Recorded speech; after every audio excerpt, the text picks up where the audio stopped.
Hello, hello. Back again, you guys. We are back up and running at 100%. Internet was out for like 6 days last week, and yeah, dude, I had to curse somebody out, dude. I think somebody might have lost their job, but let's go ahead and get straight into it. We got a lot to talk about. I mean, you know, the internet moves pretty quick, so the topics I'm going to go through tonight, hopefully we can catch up after we can go through all of the topics I have, and then we can catch up to whatever happened this week. That way we don't fall behind. All right, so let's get into it. For those of you that don't know, Clavicular has been speed running his whole influencer career, and he's just been taking meth and also taking other Ambiens and stuff to basically be more social and be able to talk to girls and everything. And it's starting to take its course. So he was actually carried out of a club recently, and he had to be rushed to the hospital for overdosing. And then the very next day, he went live on stream to talk about it and also invite everybody to the club that he was opening up. So I think that might be covered here. So let's check it out. Killer, who is known to have taken a cocktail of different substances in, partially blowing up from the Aiden Ross admission that he saw him on his private jet taking math, and we're not talking about the subject in school. He OD'd live on stream. Yes. And this all started with him taking this substance. So you got, hold on. You got androgenic right here in the hat, and then apparently, you know, he's back to wearing the wig. Hopefully, he's hoping nobody saw his wig get snatched on the last stream. But yeah, this is not his real hair. He has a receding hairline, but you know, he's trying to hair max over here underneath the hat, and hopefully nobody saw it, but we saw it. So. So if you look closely, this is the 5-hour energy, and that he has the drug cocktail inside. He's going to cover it up on stream, and we're not supposed to be paying attention because, you know, but here we are.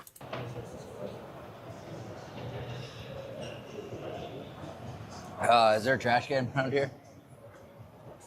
I'm Clav. Nice to meet you. Nice to meet you too. Sorry. I'm trying my best to lock in, but I'm a little destroyed right now. Almost immediately already messed up, you know, like he can't even hold it together. And, you know, this can't look good for anybody that is trying to follow him and trying to look smacks in order to get girls and everything. Because even Clavicular will tell you that that's not why they do it. They do it to basically Mog to be the best looking guy in the room and also to be able to get dates and stuff. But then he'll tell you that because he's on so much trend and he's on you know, different type of steroids and everything, it basically makes him where he has what's it called, ED. He basically can't get it up for anything, and I'm pretty sure he's probably a customer of Blue Chew and many other sorts of medication.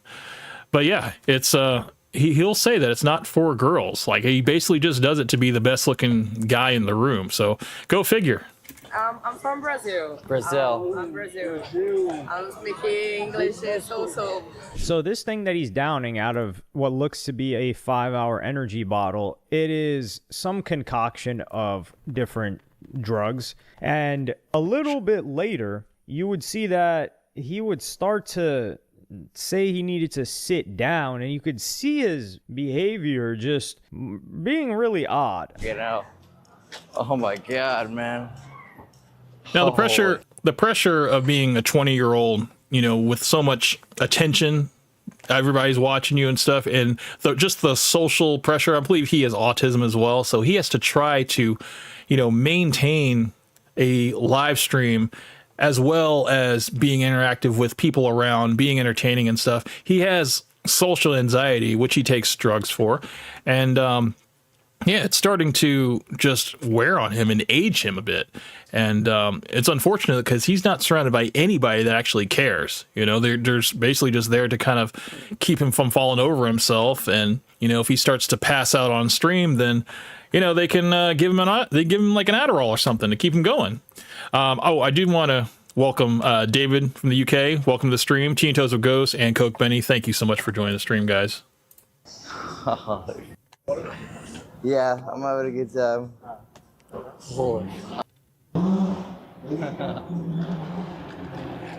Oh my god, yeah. No, I'm having a good time.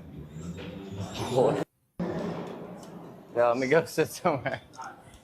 Holy fuck. Let's go sit down right here.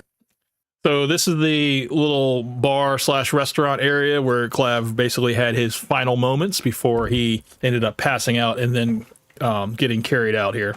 Oh yeah? Oh my god. Oh my god. Holy. So eventually they go sit down and then he just nods off. Now, if you pay attention to the cameraman right here with the light here, he is going to signal to the other guy that he is completely, we got to basically cut it. That's why they don't have the camera on Clavicular here. When did you last take blue? You want natty? You want natty? So the guy next to him is like, yo, you need an Addy, which is, it's just, these guys are a walking science experiment. Right there. There's like, So this guy right here with the beard, he just kind of signaled him, was like, we'll go ahead and, call a paramedic, because we got to get him out of here. okay, I'm down, so I'm gonna take a upper. I gotta go out, and I'm high anxiety, so I gotta drink this thing, so it lowers me.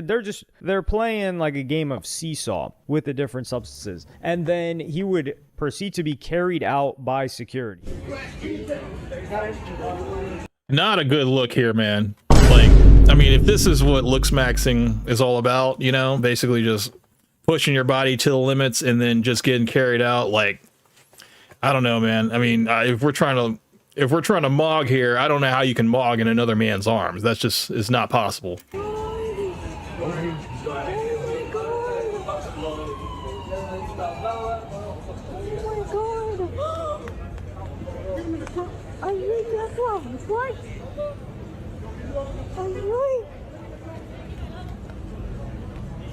Now, there's got to be a call sheet somewhere basically saying there's no way Clav makes it out of his 20s, and if you bet right now, we can all make money.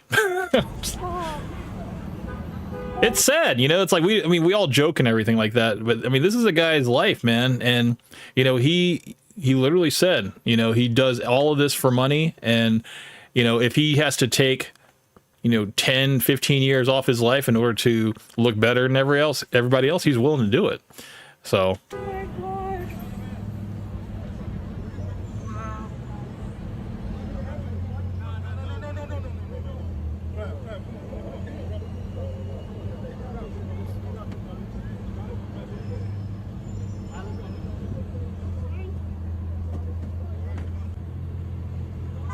So just for some people that might have been feeling bad about the situation, because personally I feel bad for this guy in a different type of case. But this is just an example of something that he said himself in a previous stream. 25 mg, so you could like placebo max yourself like into thinking like you're gonna mog harder. I feel like it's kind of worth it. The issue is that based on the research I did, 25 mg is worse than like 400 tests in toxicity. Worse. Yeah. So it's like, if you want to do 25 tren just for like a bit of a boost, it's like, why not just add like half a gram more of tests? Because you're gonna bloat. AI. Yeah, but like tren is no bloat. Right? Yeah, but like giga high test and AI seems pretty ideal, to be honest. I love how he's like, test is no bloat, and he just takes a big bite out of a Burger King burger. I mean, isn't that gonna bloat you up too? I mean, damn. I'd rather 10 years sooner and mog. That's my thing. Who gives There it is. If he doesn't care, why should we, That's the only hope I got. Chalk it up. You don't think you just mog on like 2 grams of testo? Nah. So here, what they're talking about is I think they're talking about tren and testosterone, which are 2 steroids. And then this guy's talking about the AI that he's talking about is an aromatase inhibitor. And they're just talking about how one can affect you better. And then he's just basically saying like, listen, if I'm going to look better, I'll shave 10 years. I'll shave 15 years. And one of the people that would reply to this is Cuffham, who was the first guy to really link up with Clavicular, well, after Cheezer. There for me, I gotta be there for him. I don't care if I gotta pause this stream, put it on black screen just to go to the hospital, check up on him, and come back. I'm gonna go check up on him because he checked up on me. I'm a real nigga first before anything. First, I'm a real friend. And y'all just want to tell him straight up, bro. Like, bro, you already made it. You successful. You could change your life around now. You don't gotta do these drugs. You don't gotta do this, all these, you don't gotta do all these methane. You don't gotta do, Well, see, here's the thing now. Now, you know, this might be a controversial take, but Clav has said it himself. He does not like talking to people. He has high anxiety, and we've seen Clav when he doesn't take drugs. He's completely boring. Like, he cannot like stay awake. He is just very like, he's an introvert at the end of the day. You know, he has to take these drugs in order to have the ability to talk to people and stuff. And unfortunately, if he were to get clean, I think it would be something very similar to like not I was about to say Sneako, but who is that one guy from Jackass? Steve-O. Everybody remembers when Steve-O got clean and he just wasn't funny anymore. It was actually kind of sad. It's like when he was on the drugs, he was a little bit more entertaining, you know? And it's sad to say, but it was true, at least in Steve-O's case. But at least with Clavicular's case, you know, we've never really seen him doing entertaining stream when he's not on drugs. So for him to try to do that, you know, he doesn't think that it's possible. He thinks that he has to do drugs in order to maintain and, you know, continue with, you know, going out and talking to girls and stuff and all that. And it's just, to me, I think he's going to overdo it and he's just going to do more drugs and it's just going to get worse and worse. steroids. You already made it. You already successful, gang. It's just like you know who you are. Like, you don't gotta do none of that. You don't gotta do none of that that's gonna jeopardize your life. You feel me? So yeah, that's it. But so this he doesn't even care about his life though. He already said, he was like, look, if I will lose 10 to 15 years of my life just so I can look better than everybody else, just mog everybody, it's like, it's worth it to him. So he's kind of already made it up in his mind. Maybe that was like a drug fueled, you know, idea, whatever. But, you know, maybe it took him overdosing to realize that, you know, maybe he needs to dial it back a little bit. This is the thing.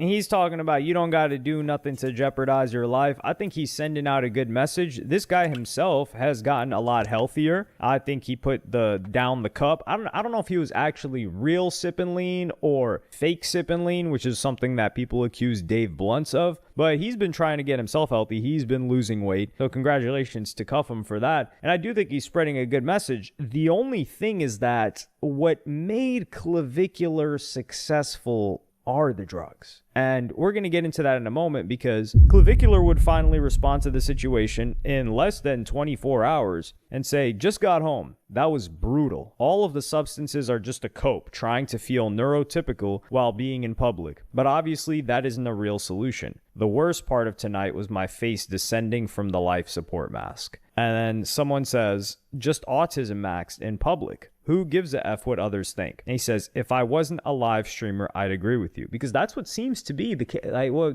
people will just tell him, like, bro, you just got to get off the drugs. You just got to get healthy, man. No, this guy has built a prison for himself. Yeah, and you know, his fans have an expectation in terms of what he's got to do and how he's got to be on stream. And, you know, the only way he can keep that going is to continue doing the drugs. And if he doesn't do it, it's going to be a whole new Clavicular. And I don't know.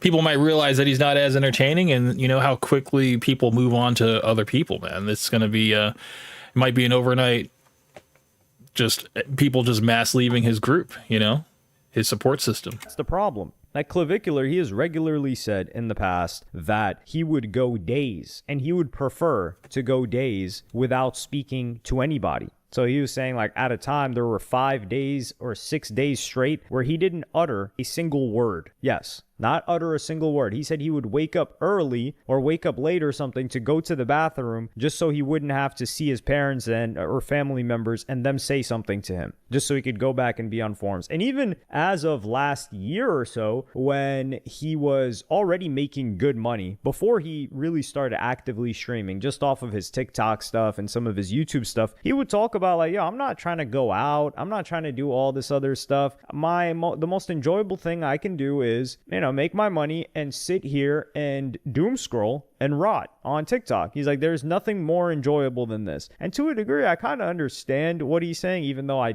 don't really doom scroll. Like, I despise just people sending me reels. Like, friends do it all the time. I'm never opening your reel. Like, stop sending them to me, please. Oh, man. And I tell them that, and they keep sending them to me. Like, just stop. Anyway, I just had to let that out for a second. So the guy, he built his stream up on going, like, the people that watch him right now, he's going out, he's interacting with other people in public, there's fights happening, there's chaos, it's a circus. He cannot do this without the drugs. Think about it. He's going to have sky high anxiety. He's already, like you said, this guy is a little bit autistic, or at least He's very autistic. Let's get that correct. In terms of like having game and talking to girls and stuff, he has absolutely zero game when he's off the drugs. It's very similar to, like, when you have like a couple of drinks and stuff like that. He's slurring his speech. He's all over the place, but it's like the girls have to be drunk as well in order to like give him a chance and stuff. But we'll see later how he'll be in a bar trying to flirt with some girls, and yeah, they're just like, he doesn't really appeal to them because people can see how messed up he is. And it's actually pretty funny, because then he starts to second guess himself, because he thinks that he's in this 0.0001%, and he's like, I can't get anybody to I can't get these NPC girls to even, talk to me, whatever. He's like, it's over. So it's like, it's so quick, he's so quick to like give up and everything. And he doesn't really believe in himself.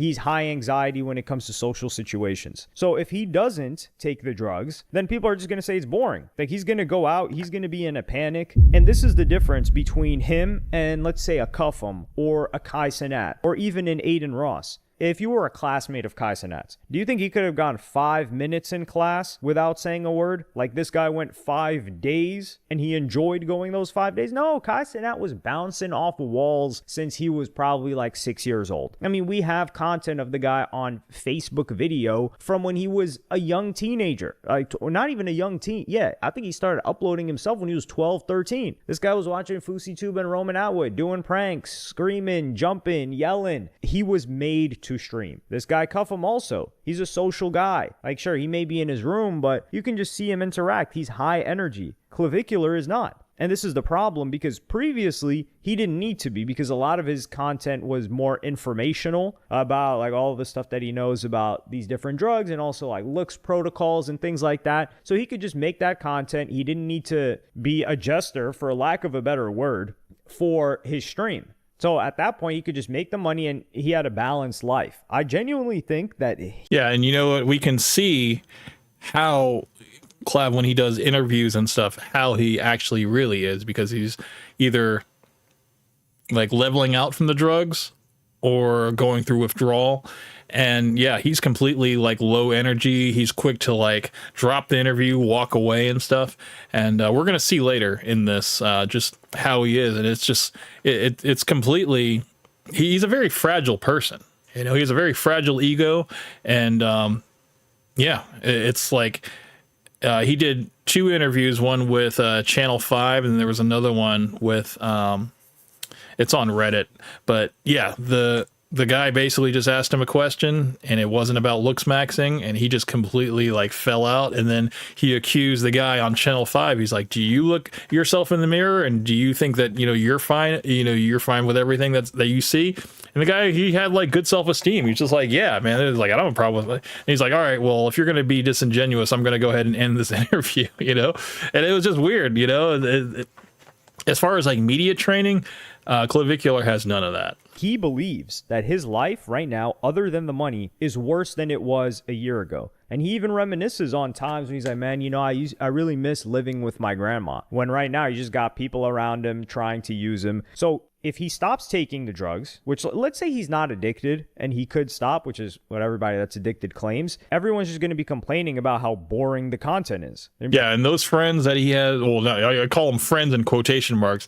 As soon as he stops those drugs and he stops hanging out all around, those friends are going to not come around, and then, you know, his streams are going to be incredibly boring, and he's going to have to fall back on something else. You know, he's going to have to pivot and do something else in terms of his content, because, yeah, I mean, this IRL thing is not sustainable the way that's going. Like, dude, you remember when you used to go to these like parties and these tailgates and these things at Miami or University of Florida, whichever, Florida Atlantic, whichever number of different colleges are. You remember when you used to go out to Tampa? Like, this is what we watched you for, because his blow up on streaming, everyone watched him when he was all on drugs. So when you take all of that away, they're like, you know, we're glad you're healthy, but we're going to move our viewership elsewhere to somebody that is going to behave in a manner that we would like. So that's what he's saying when he responds and says, like, yo, if I wasn't a live streamer, I understand it. And that's why I think he's making such good moves, if you want to call it that, in terms of, yeah, he needed to pay for security, but this guy is grinding like no other. When it talks about hours streamed and trying to keep up high levels of content while streaming, he's taking every deal under the sun. He's opening up a club. He's got his own peptides that he's selling. What else? This guy's just trying to, quote, money max in any way possible. And he even talks about it. He's like, yeah, you know, I don't really see myself streaming in 2 to 3 years. I'm trying to get the hell out of here.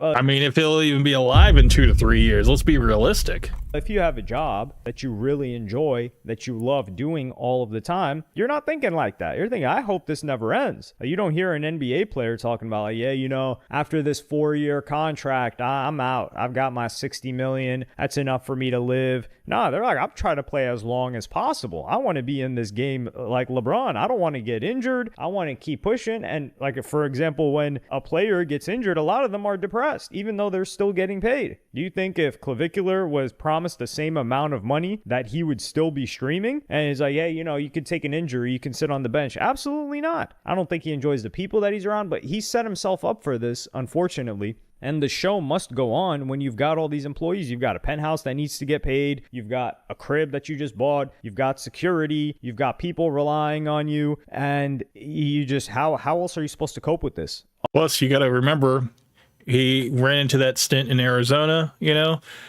where he couldn't leave the state. He ended up getting bailed out of that. You know, the whole issue he had with running over the person with Cybertruck, whatever, he got out. He basically had to, you know, pay his way out of that too. You know, in terms of going into jail and stuff, getting locked up for, you know, 24 hours posting bail and stuff. I mean, dude, he's like speed running his career, man. And you know, in terms of his relevance, yeah, I mean, he's making a name for himself. He's staying, you know, in headlines, and he's still getting all these opportunities, but I think it's for all the wrong reasons, you know.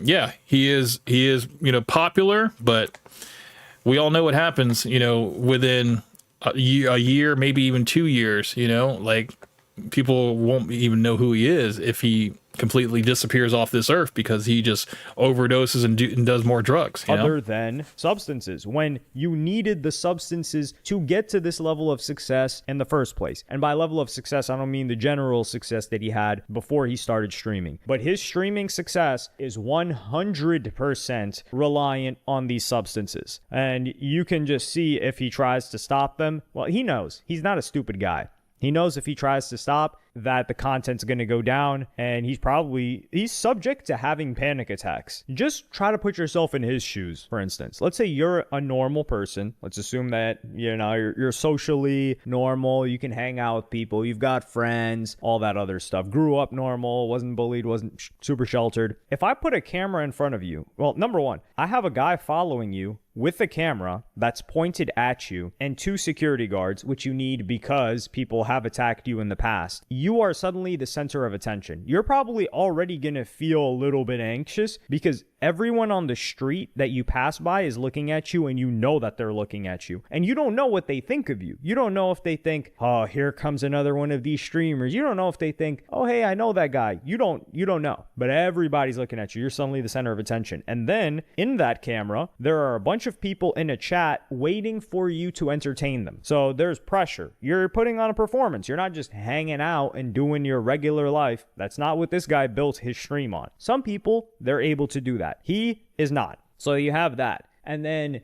now people are saying, damn, dude, like, you remember when you used to do this? Yo, this is boring. What the hell's going on? Well, like I'm saying, people are going to age out of this content. He's going to have something else to fall back on.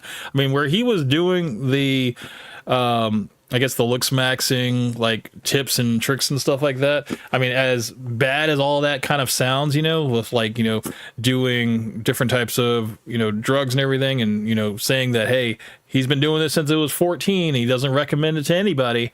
It makes it really hard to, you know, kind of sustain that. So now he has to kind of go, if he were to go the natural way and talk about, you know, how to naturally, you know, looks max in terms of like getting 8 hours of sleep, you know, making sure that, you know, you wash your face, you know, you brush your teeth every day, and you just make sure that, you know, you're eating clean and stuff. You're not drinking, you're not smoking and stuff, because all that stuff ages you.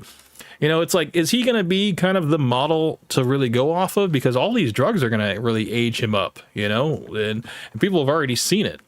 Probably your heart's going to start beating a little bit faster. You're going to be a little bit more stressed. There's going to be pressure to, quote, create content. Like, this guy's not a Vitaly, who we will be talking about. Trust me. Vitaly is just, he's a natural born entertainer. This guy is... Vitaly is somebody we're going to be talking about later on the stream. He's going to be at the very, very end of the docket. Like a Kai Cenat, except he has no limits and has done some quite disgusting things in the past. But yeah, I think people need to have a little bit more empathy in this situation. I'm not saying you should feel bad for the guy, but you should understand why he in particular needs this to continue, and why this is something that, God forbid, I hope it doesn't happen again, but he's at high risk of it happening again. But I mean, at the end of the day, we all make choices, okay? So Clavicular has made this choice to go all in on the looks maxing, and, you know, if he dies early, it's going to be something that, hey, at least he was the best looking corpse in the room, you know? If it's all for the MOG, it's all for the MOG, you know? And honestly, that's all that really matters. And the people that follow him, you got young guys out here that are trying to look better than their girlfriends. You know, it's like, it's completely backwards, man. It's like, we're not supposed to be the pretty ones. We're supposed to be the hardworking ones, and our girls are supposed to be the pretty ones, you know? But now it's all backwards now. I don't know. Cookmanny came back. He says, I've never done a single drug in my life. I'm 30 and people say I look 20. Well, you know, hey man, you're going to have to chalk that up to clean living, man. You know, it's like, I don't smoke, I don't drink. And yeah, dude, I have my hairline and everything. And believe me, dude, I have friends that are 10 years younger than me that have no hair, you know, completely drank their hairline, you know, back in college and, you know, in their early 20s. And yeah, dude, they look like way older, you know, and like they got the bags under their eyes, they got the wrinkles and stuff. It looks real bad, man. But no, I mean, I'm starting to realize now that, you know, 8 hours of sleep is probably one of the most healthiest thing you can do.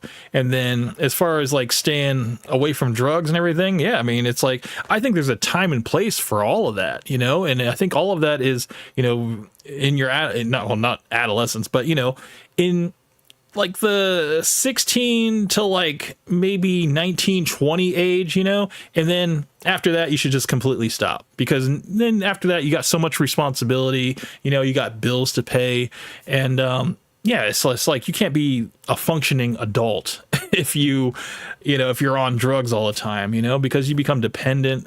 And then, you know, you see these people that, you know, are on that show Intervention, you know, they're selling everything they can just so they can get another fix, you know, and that's no way to live, man. Tea and Toast with Ghost came back. He says, man, He says, men are handsome, women are beautiful, not the other way around. Yeah, it's true. I mean, the thing is, it's like Clavicular has this whole mindset that he wants to, it's not about getting a lot of girls and sleeping with a lot of girls, because, you know, he has erectile dysfunction from doing all these drugs anyway, so he can't sleep with all these girls that he's attracting. He's just doing it so he can be the best looking guy in the room. That's all that matters to him, is being the best looking guy in the room. And I don't know, man. To me, that's not really a life worth living, in my opinion, dude, because we're supposed to be more than our looks, okay? We're supposed to be competent. You know, we're supposed to be confident. We're supposed to have, you know, things to offer outside of our looks. You know, we can be funny. We can be personable. We can be a good listener, you know, a good orator. You know, there's just so much stuff that we offer as men. And I think the looks should be at the very bottom, man. But to these guys, it's the other way around. It's like looks come first before anything else, even personality, because personality we see, you know, he has zero charisma. You know, you'd think you'd have charisma to go along with the looks and stuff. And it's not that at all, man. He's just stumbling through life trying to figure things out, man. And it's really unfortunate. So the next story we're going to talk about is Sneako getting attacked, sucker punched in New York. Now, we know that, as you guys know, Sneako has been in Malaysia, Indonesia, whatever, doing his little tour over there. And he has since got his teeth fixed. But we need to go back to the beginning where it all started. And I believe we can watch the clip on Reddit. All right, so this was from 11 days ago. Not even 2 weeks yet.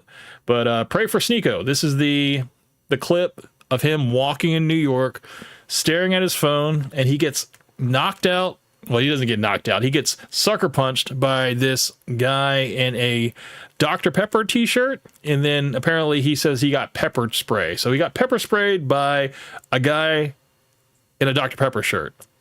So let's check it out. Hold on. Let's go back.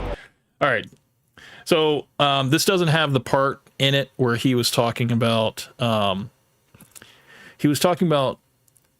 men who goon online. He was saying that, you know, men who do that, they should be like taken out or something, to that extent or whatever. And then this happened. So it's kind of weird, like instant karma. Let's check it out.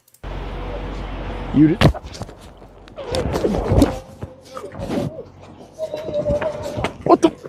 Whoa. Hey, bro. What the fuck, bro? What the fuck, bro? What the fuck, bro? What is wrong with you? What the fuck? What's the problem, bro?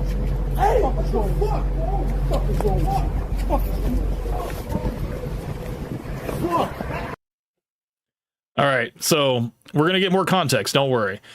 A video by Khalil Zween. He basically is postulating that Fresh possibly paid this guy to attack Sneako. Let's check it out. The statements and content included in this video are Shout out to jokes Quill. and for satirical. Shout out to Khalil Zween, man. He's a fan favorite on this channel here. Entertainment purposes only. They should not be taken literally and do not reflect the actual beliefs or personal views of those depicted or involved with this production. Like, think about this, right? So, guys, Walter the Goomba finally got what he wanted for a long time. Walter the Goomba been praying, waiting and praying for this moment. He never went to the church, but for this moment right here, he did pray for it. He did go to church last Sunday for this moment. He prayed. Yes, he did. We all know he's a fake Christian. We all know he doesn't believe in God. The guy worships Chinese hookers. That's what he worships. But he did believe in God only for that moment. If you guys been watching the videos, you already know that the Goomba hates Sneako with a passion. He does not like Sneako at all. He wishes death on Sneako. Yes, he does. And why is this? Is it because Sneako basically has actual ideas to contribute to a podcast? He can actually bounce ideas off of Myron. He can actually counteract his points. He's just a better overall podcaster than Fresh.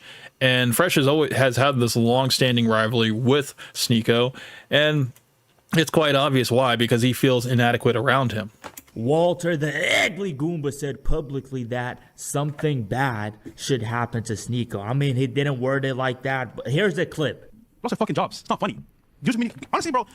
Now, for context, this was because of them playing the HH song by Kanye West in the club, which we've already talked about, multiple streams already. It was Myron. He wanted the song played in the van when they were on the way to the club. So he did that in the car, in the little van, whatever. Then when they were in the club, Myron wanted that song played, so he asked Fresh to ask the DJ to play it. And then when they played it, it went controversial, it went viral, everybody was talking about it. Everybody turned on Sneako, including Fresh, and Fresh basically went with everybody, including the Tates, to throw Sneako under the bus. So now he's going to kind of be on his own podcast talking about what needs to happen to Sneako because of this happening. He was complaining that people lost their jobs, whatever, at the club. When I'm like, Fresh, we know that you had a hand in this, okay? We're not stupid. They should really do something to you in a different way. I won't say online, but bro, you thought it was funny? You get what you deserve, bro. And trying to put this on me? Are you retarded? Karma's a bitch. Bro, I promise you, bro. Wallahi. If you think this is going to fly by, you're going to be okay? I'm going to make sure you feel the pain. You heard what this evil Goomba said, but think about this on some level. They should do something to you in a different way. I won't say online. I'm going to make sure you feel the pain. Bro, in this clip, he's warning Sneako. He's telling him that something bad is going to happen to you. Like, you got to be careful. Like, the Goomba is not playing. He wants Sneako hurt. I find it crazy that God listened. God accepted the Goomba's prayers. If God accepted the Goomba's prayers, that means God will accept anyone's prayers. So make sure whatever you want to pray for, just pray to God. Like, he really accepted this disgusting creature's prayers. Or maybe, I'm not saying this is 100% true. I'm just guessing. Maybe the guy that punched Sneako was paid by Walter the Goomba. Who knows? I mean, guys, if you think about this, it's not really far from the truth. Fresh said publicly that Sneako will feel the pain. He didn't say he should feel the pain. He said will feel the pain. And that's by any means necessary. Now, do I believe that Fresh actually paid this guy? Honestly, I don't know, but I wouldn't put it past him. You know, I know that he would rather use that money to trick on hookers and escorts and stuff. I don't know if he would like to dip into that fund to really make Sneako hurt, but I mean, I think it could be possible. You know, I don't like to really, give him the benefit of the doubt. I think he would absolutely do it. That means he is certain that something bad will happen to Sneako. And the guy that punched Sneako looks like he looks homeless. He looks like somebody that would take $10 to do that. Fresh probably found that guy on Twitter or Instagram and paid him $20 to do that to Sneako. I mean, I'm just guessing, allegedly. I don't know. Let's hear what Walter the Goomba has to say about that incident. Yo, you cannot make this ish up. So I'm on live on TikTok, right?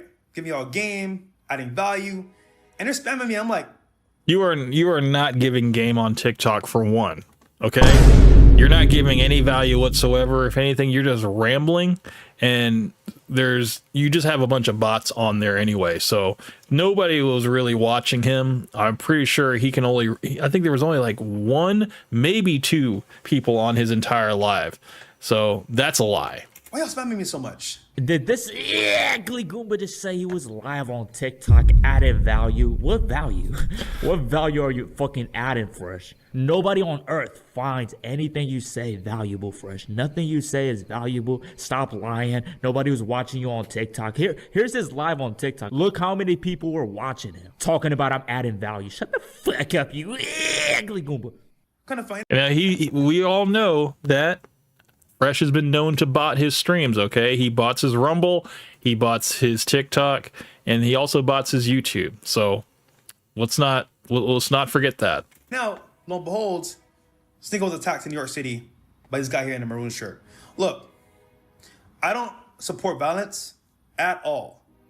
However, it doesn't matter what he says after this. The fact that he says, however means that he is happy that it happened. So therefore you do support violence. That's, anything he says after this point, we just have to take it as a grain of salt. Fresh is a piece of trash right here. Uh-oh, he just said however. Guys, when someone says but or however, whatever they said before that does not matter. They don't actually mean it. Completely null and void. As a creator, I understand content and what it is. But online talk and smack talk is good in your room. When you leave in the real world, these things happen. And you can call it karma, well-deserved, sucker punch. But in reality speaking, guys, it's not cool to hit anybody in public, regardless of how you feel about them. Words should not create violence. However, comment down below what you think. Is it karma? Is it well-deserved? Sucker punch? What do you think down below? Think about this. This ugly Goomba just said, comment down below. Is it karma? Is it well-deserved? Or sucker punch? Why the first two things have to be karma and well-deserved? Because that's what he feels. I mean, he can't help but expose how he feels about this entire situation. He's happy. He's glad it happened. Fresh 100% paid it, okay? I'm not going to even be on the fence thinking, oh, maybe he didn't know. I think he absolutely did do it. Because why else would he capitalize on this situation, smile about it, and be like, what do you guys think? Whatever. Do you think it was karma? Do you think it was well-deserved? It's just like, fuck you, Fresh. I hate Fresh. David came back. He says, who is Fresh trying to fool? And value. Oh, man. No, I mean, it's like he can't say what value he brings. He can only say that he adds it, you know? And we don't know. I didn't see it. You guys didn't see it. So we just have to take his word, I guess. Yeah. Coke Benny came back. He says, Walter wouldn't hire a professional because that money is excessive for escorts. He probably paid some random bum off the street a can of Dr. Pepper. Dude, that, you know what? That is a little bit more his speed, you know? Because, I mean, if the guy was homeless, yeah, dude. I mean, he'll do it for pennies, dude. And, yeah, the guy's got nothing to lose. So I'm pretty sure that, you know, Fresh does have people probably posted up in New York, whatever. You know, maybe, you know, that could probably triangulate Sneako's position and, you know, be able to intercept him and stuff. Yeah, absolutely. I do think that, you know, that is a good possibility. So, but as far as, yes, spending any of the tricking money, absolutely not, dude. That's just for the hoes only, you know? He's not touching that money. A Coke Benny came back. He said exclusive, not excessive. Okay, I got you. Exclusive for the escorts. Yeah, that makes more sense. I mean, he does spend excessively on escorts, so that kind of, it is true on both parts, excessive and exclusive. So yeah, he spends a lot and it's only for them. So yeah, you're right either way. Because that's what he thinks. He thinks Sneako deserved that. Guys, let's be real. If he really said what he actually believed, it wouldn't be anything he just said on his video. It would have been, think about this. I'm so happy that that guy punched Sneako and I was the one that paid the guy. Even if he wasn't the one that paid the guy, he would brag about it if he actually said what he believed. Bro, this guy Fresh hates Sneako with a passion. You think he wants the best for Sneako? This great guy right here commented, you literally wanted for this to happen, by the way. Remember you made a call to violence towards him, and the ugly Goomba responded with, but think about this on some level. If I really wanted to do something, it would have been done. That clip was taken out of the contest. Oh man, the old Myron excuse, man. I was taken out of context, okay? People are clipping it up, whatever, and spinning this wrong narrative about me, whatever. It's like, no, we've seen the clip, okay? We already seen it, and he always likes to say too much, and then he backtracks, and he's like, I'm not going to say it online. But look, you've already said that something bad should happen to you because people lost their jobs, whatever, and stuff, you know, for playing HH in the club and everything. I'm like, bro, you know you were responsible. You had a hand in doing that, Fresh. But by yours truly, ultimately, this stupid Goomba is kind of admitting. He feels like we're stupider than him, you know, that we forget. But we don't forget, okay? We have all of the files. You just go back a couple live streams and we always talk about this stuff, you know? So it's like, yeah, we have our records. And then a week will go by. Fresh will say something, and he'll be like, yeah, it was taken out of context, okay? Whatever you saw in that clip, there was a lot more to it. And like, no, man, we already saw the clip, man. We knew the context. That it could be him. He said if I wanted to do something, I would have done it. That means you're capable of paying someone to do that for you. That's what it means, you dumb, ugly Goomba. There we go. Traitorous Muslims influencer. Go ahead, let's see what happened. Right. Ooh! What the? He came here RKO. Guys, look at this evil Goomba's face. He is trying his hardest to not smile. Look at this. His lips moved like he was gonna smile, and then he tried to hide it by looking shocked. This guy is definitely guilty. He's a bad actor, obviously, you know? You can see in his face, he's guilty, bro. That motherfucker. Yeah, but he missed the punch, though. If you realize the punch actually missed. Run again. Okay. He sounds disappointed. He's like, I paid this guy, and he couldn't even get the right hook, man. Okay. Yeah. So he missed the punch. Go back to that right point. He's like, I'm so glad I didn't pay this guy. I just gave him a can of Dr. Pepper, because damn, dude, he didn't even knock this guy out. Where he punched him but started choking him. Okay, let's talk about this right here. Number one. God, I hate Gary. See, if you're in Miami, you can walk down your phone on the street with your phone. 100%. No one should be going out there hating Sneako, no matter what type of piece of shit he is. Okay? But this right here, this is Sneako's fault too.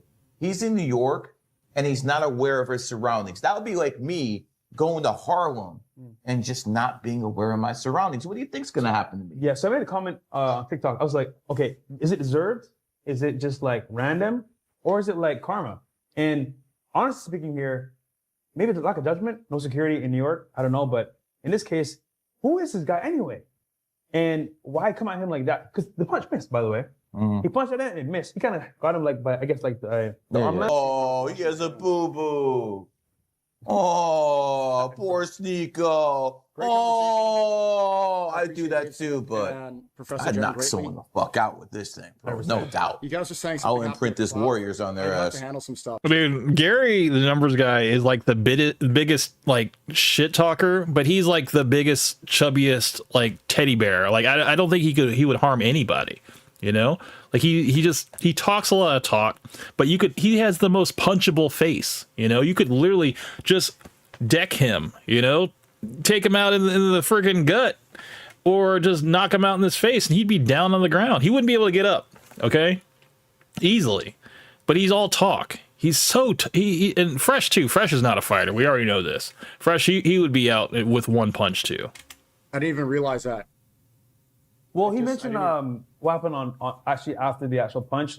He got maced basically, and the guy ran off. So look, I mean, it's not cool what happened, but it did happen.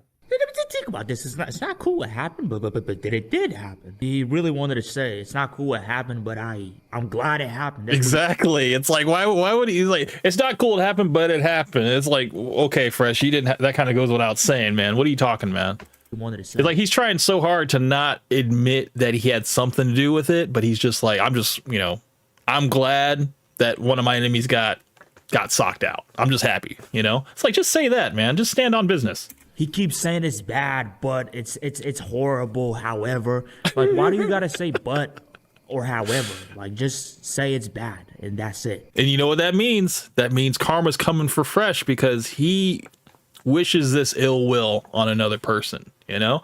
And, you know, as much as we dislike Fresh over here, if something bad happens to him, it's going to be terrible, you know? And I don't wish it on him, you know? And there is no but, there is no however, you know? That's just, you know, nobody deserves to get violence, whatever. It happens. It does happen. So he just needs to tread lightly. Because the way that he's moving right now, you can't be happy about somebody else getting socked out. Because, I mean, karma comes back around. So he needs to be careful. All right, let me see some of the responses. Yeah, I don't know who, but from what I think somebody paid a guy to do that. And you know what, Sneako? I think that too. And the only person that I think would do that is Walter the Goomba. I'm not saying it's 100%, but there's a high chance of Walter the Goomba paying someone to hurt Sneako. From the things he said publicly, he wants Sneako to feel the pain. That's what he wanted, right? And Fresh has just been there. He's been there this whole time. He's just a shadow, okay? You know, they say, you know, that saying, you know, keep your friends close, keep your enemies closer. This is that exact situation. You know, it's not even a love-hate situation. It's a hate-hate situation. The fact is that Myron is kind of like the mediator between both of them. You know, he wants them to kind of like stop this infighting and stuff, but Fresh can't help himself. And Sneako just, he kind of holds Fresh at a certain distance and stuff. He knows that he's an idiot. He knows that he's worthless and doesn't add any real value. And, but he understands that he has to respect Myron because Myron, that's his co-host, you know? Coke Benny came back. He says, things have been really rough for Sneako. No, I mean, you know, I won't let Sneako completely off the hook here. You know, at the same time, he definitely should have had a little bit of awareness, you know, walking around New York and stuff. Cause I mean, it could have been a whole lot worse. Let's be honest, whatever. He could have been stabbed. He could have been shot. It could have been a whole lot worse. The fact is, you got to keep your head on a swivel out here, you know, especially if you're making a name for yourself online and, you know, people know who you are and you got a film crew following you around and stuff. He needs to at least hire some security if he's going to have, you know, the camera in his face like that, you know? But yeah, he should have definitely paid attention. Absolutely. But maybe I'm wrong. I could be wrong. Like the video and subscribe and tell me. Shout out to Khalil Zween, man. He's always putting out these great videos. And, you know, I didn't even think about Walter being involved until Khalil Zween shed some light on it. And I was like, you know what? He would be my number one suspect if I were to go down a list of people that possibly had something to do with this. I mean, it could have completely been just a random occurrence, but if it was coordinated, I would think that Fresh had a hand in it. So that is that. So now we have Clavicular taken care of, Sneako taken care of. There is another, the next story I want to talk about is Johnny Somali. Johnny Somali has finally been sentenced. He's been in South Korea for past 9 months, and now he is finally going to prison for all of his antics. And the video we're going to watch on that one is Atozy, the end of the most hated streamer, Johnny Somali. Let's check it out. As far as the Supreme Court. 1 second here. All right, here we go. All right, so we just got out of the sentencing for Johnny Somali, and he was arrested on the spot and taken out back. He was handcuffed, and now he's currently being processed right here in Seoul, South Korea. So we have a crazy video for you guys. As of right now, this might be one of the slowest yet most preventable creator train wrecks that I've ever seen in my life. This dude has received so many chances to essentially change his life path and not be a complete burden to society, but still, he continues to double down with his behavior. This guy is essentially actively choosing to destroy his life. Now, for those of you that have not been watching the stream, and you know, we did a little bit of coverage of Johnny Somali, what did he do to get locked up, to get in trouble, to get targeted by South Koreans? He oiled up a statue in South Korea. It was like one of those memorial statues, just basically desecrated it. And then he started walking around with a dead fish around the subway and started putting it in people's faces. And then he went into a little, I think it was like a little shop, whatever. He got some noodles, sat down, started throwing noodles everywhere, just being disrespectful, just being a menace and stuff, going around and just being one of those nuisance streamers. So he started making a name for himself. People started targeting him, started beating his ass, you know, as soon as they found him. And it got to the point where people would beat his ass, take his equipment, whatever. He would use the money that he was getting from his streams to buy new equipment. And then people would beat his ass again, take that equipment, and then rinse and repeat. So now he's been arrested. He's basically being charged with all of these different crimes, and now he's finally being sentenced. Before he was going to go to court, he couldn't, they basically took they held his passport, so he couldn't leave. And he couldn't earn any money because he ended up getting banned off of his streaming sites and stuff. So he went on other people's streams to make money that way. And he was basically sleeping on the couch with some guy, moving around basically, and getting, just making money any way he could, And is it deserved? Absolutely. Because we have him on tape saying that he is a sociopath. He does not care. And everything he does, it's for money. So he does not care.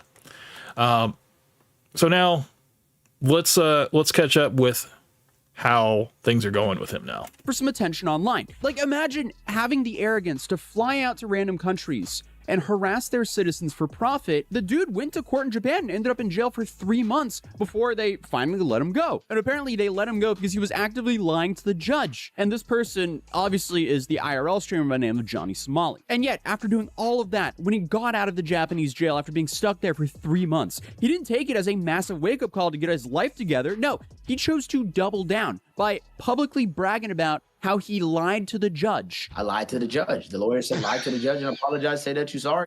I don't give a Chinese. All I told him, I said, yo, I'll never make a YouTube video again. I'll never shoot again. Dude. And essentially, he thought he was completely invincible. So he decided to go to Israel, of all places, right after he got out from Japan. And there, he repeated the exact same formula. He harassed a bunch of strangers on the street, and then, of course, got detained, and then he got scared by the police, and he ended up fleeing the country. Why did he flee the country? Well, he thought he was going to be stuck there like he was in Japan. But, again, he didn't take this as a wake-up call. No, he continued re-rolling. So, next up, he went to South Korea. And in South Korea, he was way worse than what he was in the other countries. He continued to harass the citizens, and he did things way out of line here. He bought a fish, he started shoving it in people's faces. This is what I was talking about here. He had this weird crash out at 7-Eleven for no reason whatsoever. The woman was telling him to please leave, and instead he decided to do this. Just throwing noodle juice and throwing noodles like all over the place. And yeah, he didn't bother to clean anything up and stuff. It was bad. Your right to your father was right. Oh.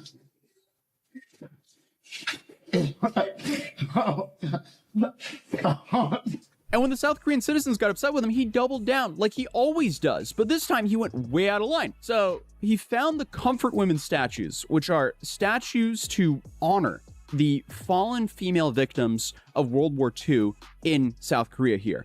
And he decided to oil them up and strip and dance on them, all for, I guess, attention on his stream and donations. So, I mean, at this point, he thought it was super funny. He thought he can get away with anything. So just imagine the panic he had when South Korea essentially locked their borders for him and took away his passport. And then they tell him, no, you're not leaving the country until your entire trial is finished, you've served your time, and you've paid your fines. Yeah, and they basically did the gauntlet for him to where he could not earn any money. So they're like, look, we're going to starve him until he has to go to trial. He's going to have to really depend on the kindness of strangers, his small circle, whatever people that want to help him to get him by, because he's not going to have housing. He's not going to be able to make money to afford housing or be able to afford food. So yeah, the fact that he made it out all the way to trial without making any money is very surprising to me. But yeah, if he had done it in the Coke Betty, you said let him see them do it in North Korea, dude, he wouldn't have made it to court in North Korea, dude. He would have been shot in an alley. They would have took him in an alley, shot him, and that would have been done. But I was thinking maybe the Philippines, maybe Vitaly Part 2, have him throw into Filipino prison and just have the slow process of that. The fact that Vitaly got out within 9 months of Filipino prison is crazy to me, man. Like I thought he was going to at least do 2 years at least, but no, they let him off easy, man, in my opinion. The sentence Well, we're about to find out. And obviously, this has been a long saga because, you know, in the past 18 months, Johnny's been trapped in South Korea. He essentially arrived thinking that he could exploit a polite, high-trust society and entertain a fringe group of people who essentially want him to destroy his life. But instead, he triggered a nationwide manhunt. He got banned from every platform that pays him, went completely broke, and then managed to catch 8 separate criminal charges. Now look at these charges. Special act of sexual violent crimes, count 1, 10.5 years maximum. He pleaded not guilty to that. Special act of sexual violent crimes, count 2, not guilty. He pled for 10.5 years maximum. Minor crimes, count 1, guilty, 30 days maximum. Minor crimes act, count 2, guilty, 30 days maximum. Interference of business, that was probably the ramen noodle stunt there. 5 years maximum, guilty. Interference of business, count 2, guilty, 5 years maximum. Another interference of business, count 3 and count 4, all guilty, another 5 years. So total altogether, I'm counting that's like 21 plus another 5. That's 40 years right there. And then 40 years and 2 months. And I believe they found him guilty on these 2 not guilty pleas. So let's check it out. And currently, the prosecution is demanding 3 years of prison work labor and 5 years on the S offender registry here in South Korea. So today, we're taking a look at how the internet's most hated IRL streamer dug his own grave live on camera. But to understand how he got here, we kind of have to look at the playbook, because essentially, his business model relied on traveling to strict, high-trust nations, places like Japan, and eventually South Korea. And there, he just acted like a complete parasite. His job is essentially being a burden to society. He tested the limits of Japan. He spent 3 months in jail there, ended up leaving the country, went to Israel, definitely tested the waters there, fled that country, and then eventually went to South Korea. And obviously, when he landed in South Korea, he got a bit reckless. And the chaos really started when he found soju. He just became a drunken mess off of this. I am not here for the soju, though. See, what I got was the water. This is my shaker cup because I'm gonna make some gamer subs. Shout out Gamer Subs for sponsoring this video and making this trip actually possible. So if you want to go support the channel, you can go to atozy.gg/gamersubs. South Korea were skip ahead of that. So they then launched their own crowdsourced bounty program for him, and they called him the Golden Goblin, and they were essentially giving away 10 million won, or Korean won, which is roughly $6,000 to $7,000. Yes, I hate that's the exchange rate, but essentially he was labeled the Golden Goblin or Golden Goose because if you punched him, you got loot. And the crazy part of all this is so many of the people who actually found him ended up reaching out to me, and I even interviewed Jung Do, who was one of the guys who punched him in the face. But the first people who found him, they didn't want to be on camera, but they did tell me the story of how they found him, which I thought was pretty crazy. Because remember a few years ago, you had the whole situation with Andrew Tate getting arrested, and people were speculating that he got arrested because of a pizza box. Well, Johnny was found because of a pizza box, because they saw the name of the pizza place and they decided to go to every single location of that franchise and ask them, hey, have you seen this man? Did he just buy a pizza from you guys? And they showed a picture of him. When they finally got confirmation that he had actually been to one of these locations, they realized, okay, we know what neighborhood he's staying in. So then one of them was watching his live stream while a bunch of the other guys were running around the neighborhoods screaming. And I guess they were just playing this 1 hour game of hotter and colder, where one guy was listening to see if he could hear any of the guys yelling. And when he finally heard one of them yelling, they were like, okay, we can hear it now. Let's see if it gets louder. So, I mean, there was just an insane amount of dedication there. But while Johnny was being hunted... And that's the thing about Johnny Somali, man. He's a loud guy, too. So, I mean, he's gonna out himself, and he's going to make himself known. He had the blonde hair for a while. I mean, he's a dark guy with blonde hair. He's basically making himself a sitting duck out here. And, yeah, man, I mean... $6,700. That's a good amount of money, man. So yeah, I'm sure anybody would take that just to beat somebody's ass. Absolutely. For sport, I guess, punches were the least of his problems, because while all of this was happening, the Korean government was slowly building a cage around him. So in late 2024, the Korean police finally swooped in, but they didn't just give him a ticket. No, they took his passport, they slapped him with an obstruction of business charge for the 7-Eleven stunt. And at the time, Johnny was coping. He was saying, oh, it's not so serious at all. Look, I still have my passport. And then he was showing an emergency travel passport, which I don't think was the main passport he used to travel into Korea.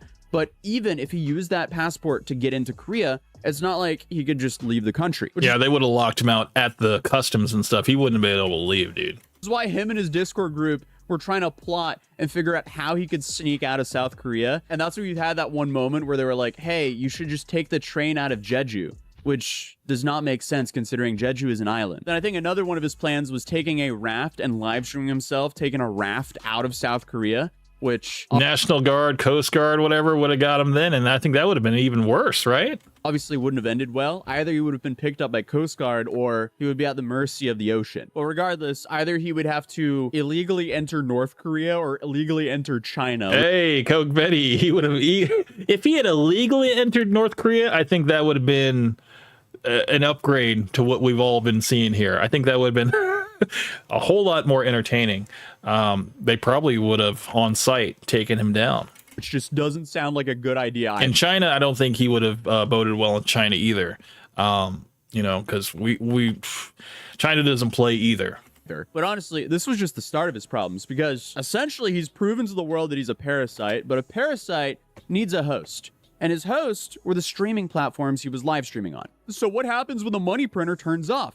Well, he was banned on basically every single platform that paid him. So now he's trapped in a very expensive country with... And that was why he had to basically go on somebody else's stream in order to keep the money going in, you know? And he... I mean, that's literally what was keeping him afloat, was streaming on other people's accounts. High bills and no income. And the guy got so desperate in April of 2025 that he essentially stalked the streamer Ice Poseidon in real life and begged him to pull some strings to get his Kick account back. Talk. Let's have a conversation. That's it. There's nothing to talk. There's nothing to talk about. There's no peace to be made. Listen, come on. But I don't go around and harass the general public. In what? Okay, listen. You might have me then. Okay, I'll give you that. But I honestly don't think I'm a bad person. I want to come back to Kick.com. A sociopath never thinks they're a bad person. You know, it's like everything they do, they're like, look, it was just for entertainment. I was trying to entertain my stream, all right? Like, come on now. I don't really mean this stuff. I don't really care, right? I want to stream on Kick again. I want to move past this. I wanna. What is your goal here? You're trying to get him banned on Kick. It's not going to happen. I mean, look at his eyes right there. That is the exact moment his reality shattered. Like, he isn't sorry for what he did to the Korean people. No, he's sorry that he can't monetize it anymore. I mean, even his last friend in Korea, Hank, he had to start begging online for donations because of how much of a burden Johnny was to him. But of course, just when you thought that Johnny hit rock bottom, no, of course he grabbed a pickaxe and just kept digging. Because at the same time all of that happened, you have the entire courtroom circus, where essentially he just self-sabotaged his entire life. Because you know, he showed up late, an hour late to his court hearing. He was drunk, and I believe he was wearing his Make America Great hat again. So yeah, he didn't have any respect for the court. He was, yeah, it was one bad thing after another. Think, a guy who's facing a decade in foreign prison would, you know, put on a suit, be quiet enough to realize how serious the situation is, and beg for some mercy. But no, not this guy. According to every legal professional I've talked to here in Korea, he did the wrong move. Because over the last year, Johnny faced 8 separate criminal charges, and he decided to plead guilty to 6 of them, but fight the 2 main ones. And those were the 2 big ones, which were 2 counts of distributing an 18+ deepfake of a popular South Korean streamer named Bong Bong and of another streamer by the name of Youngmong. Under Korean law, that carries a 7-year prison sentence. And this guy live stream himself doing it. And again, every legal professional here in Korea said show remorse and actually apologize, and most likely you would get a slap on the wrist and the judge would just deport you. But instead, it's safe to say he chose a very different legal route. Fish and causing anxiety. Causing anxiety by carrying a fish. Tell the judge you can suck my... I'll bring a fish to your mother's house.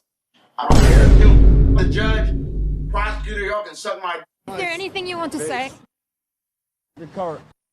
Don't you want to apologize? I love North. Hey, send this clip to the president of Korea. Send this clip. I'm talking to you, the president of Korea. You can suck my... I respect Kim Jong-un more than you, Lee Jae-woon. If you're facing over a decade in prison... You know, it's Like, he's just begging. He's like, please, just send me there, okay? Send me to North Korea. Please, just send me to North Korea. And it's like, it's too bad they couldn't grant him that. Foreign country. Why would you ever curse out the judge, the judge's family, and the president of the country you're currently stuck in? Then, of course, he showed up hungover to his first trial almost an hour late, and then continued to openly lie in court. So I guess his genius legal strategy was to do all of that and claim he had bipolar disorder like it was some sort of like Monopoly get out of jail free card. And just a few days, he even had his mom write the judge a letter. And what's so crazy about all this is towards the end of the trial, he thought he was doing a great job. He thought he gained a massive win by settling one of the charges. So essentially, he thought that one of the deepfake charges were thrown out. And to be honest, all of us did. And I covered this in one of my videos in October of 2025, because him and Youngman, they went to court in a separate case to settle and decide not to press charges on each other. This was a massive favor by Hank for Johnny, because Hank, you know, he's the guy who was letting Johnny live with him for over a year pretty much. And Hank could actually help Johnny here because the deepfake itself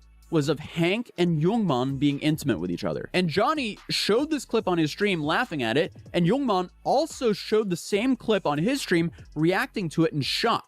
So both of them technically distributed it. And that's what that separate court hearing was about. Essentially, they made an agreement. If Youngman stopped pressing charges on Johnny, Hank would also do the same to him. So in their agreement, both of them dropped the charges. And Johnny heavily celebrated this. He went on a whole victory lap. You go look at the comments in this video, Atozy tried to frame it like I lost in the last court date when I got a charge dismissed. So where's the loss? Tell me, guys. He even called me out for saying that I thought it was going to happen. And I mean, I even said that the charges were dropped because I thought the charges were going to be dropped. But the problem is both the prosecutors have to agree to drop the charges. And clearly they didn't, because Youngman was recently sentenced and he was charged for that exact deepfake incident that they agreed on dropping. And now we know the prosecutor in Johnny's case didn't drop that deepfake charge either. So what Johnny thought was a massive win turned out to just be a massive waste of time. And I've flown out to South. Damn, so that's like what, that was a 10.5 year charge right there, dude. I mean, that's huge to think that you're off the hook for that, only to see that the charges were not dropped. That's serious, man. South Korea now 4 times. Yeah, this is my 4th time here now. And the whole thing is such a massive train wreck. Johnny seems to, for some reason, care more about the angles other live streamers get of him than the reality of his own actions. Seems to be no hype behind this trial. I mean, absolutely nobody's here. Johnny wants me to be a cellmate. I know, right? I'm not doing that. I'm sorry. Just roll your window down when you're coming by if you want me to get a good shot. And the dude is so arrogant that he thinks that Trump is going to save him, despite apparently the U.S. Embassy told him that they want nothing to do with him. If Trump saved Tate, Trump gonna save me. Bro, come on. Donald gonna come save it. Bro, come on. He gonna put some tariffs on these Trump. I'm telling you, Donald J. Trump, please. I'm an American citizen. I am being held hostage. And all of this brings us to right here, right now. April of 2026. The prosecution is officially recommending 3 years of hard prison labor and 5 years on the S-offender registry here in South Korea. And that is for the deepfake charges. If he does get the that is light, considering all of the processes and everything, like everything that the charges carried, that is light.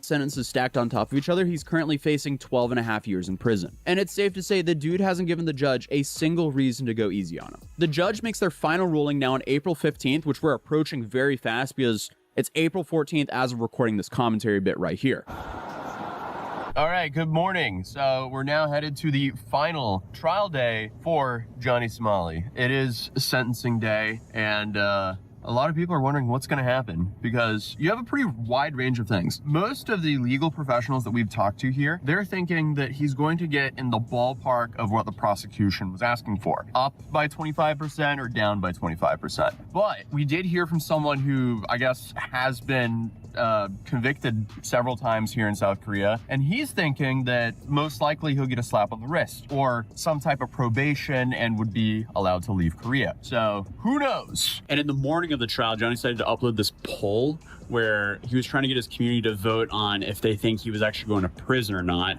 And obviously the comments of that were just people roasting him. Here we are outside the courthouse. It'll be interesting. All right. Still, I mean, he's not taking it seriously at all. He's just like, hey, let me throw up a poll, man. You guys think I'm going to prison? Like, damn, dude, it's like you really do not understand the gravity of this situation, man. Get into the trial. They have the news posted up, so they're gonna get some angles. American live streamer Johnny Somali, who had caused an uproar in South Korea with his outrageous acts, such as kissing the Statue of Peace, was sentenced to 6 months in prison. All right, so we just got out of court, and he received a guilty verdict. It was guilty. Yes, we got him, boys. We got him. So that was interesting. That's a legal mindset. This time, when he walked in, it was kind of like he saw a ghost. Like, he didn't give anyone eye contact, sat down, he's looked extremely stressed, and that was it, really. And then it went way faster than what I was expected, because he was the first one called up. He was called up on the stand, and the judge asked him, is there any reason for why you should not go to prison? And he said, because he had family at home, and he misses them, and that was his reasoning, and that he was a student at ASU, apparently. But, at the end of the day, the judge gave him his prison sentence with labor, so he ended up getting 6 months of prison with labor. Plus 20 days. Plus 20 days. And did he say any fines or anything like that? The 20 days is probably instead of the fines. So okay. Because he doesn't have any money coming in. He's banned from all these streaming sites. He hasn't had a job in this whole year plus that he's been out here in South Korea. So yeah, they can only take time from him instead of money. Detention is different from prison with labor, so that's for the minor offenses act instead of a fine. Is there anything else I missed? I think you nailed it. But the 6 months bottom line, yeah. And the reason that it's reduced so much is because they did not perceive the damage from the deepfakes to be as serious as what was expected. Yeah, they balanced it out. Yeah, and then he's so lucky, man, because I mean that was like 10.5 years. You know, I mean, dude, that would have done him in, man. He probably wouldn't even survive prison if that was like, if he found guilty for that. Like a ban for like going to places with women and children for 5 years or something like that. Correct. That's about offender status. So that's connected with the deepfake, right? So he's got to go register as a sex offender because it's a sexual crime.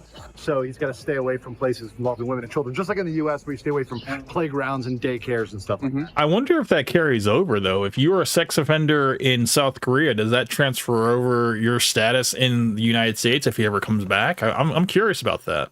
And this will affect the type of labor that he'll be doing, just like the prosecutor wanted. So what do you think the most likely labor he'll be doing? Factory labor. I don't know, but the important thing that that the judge pointed out is that they have been monitoring his YouTube, including what he's been doing in the past few weeks. Right. And that has had an effect on their decision. And of course he lied and said he hadn't committed any crimes during the course of the trial, which we've documented, showed, even filed the child sexual harassment charges, which were during the pendency of the trial. And then when they asked if there's any reason he should not be detained immediately, like he's going to serve the sentence, but the question is, do they take him away right now or do they do it later, issue an arrest warrant? Well, so those are the issues. His reasoning, he was allowed the opportunity to speak, to advocate for himself, and his reasoning was, I miss my family. Yeah. Which does not sound very convincing as far as an argument against him being a flight risk. The judge did not care. Yeah. And we all got families, man.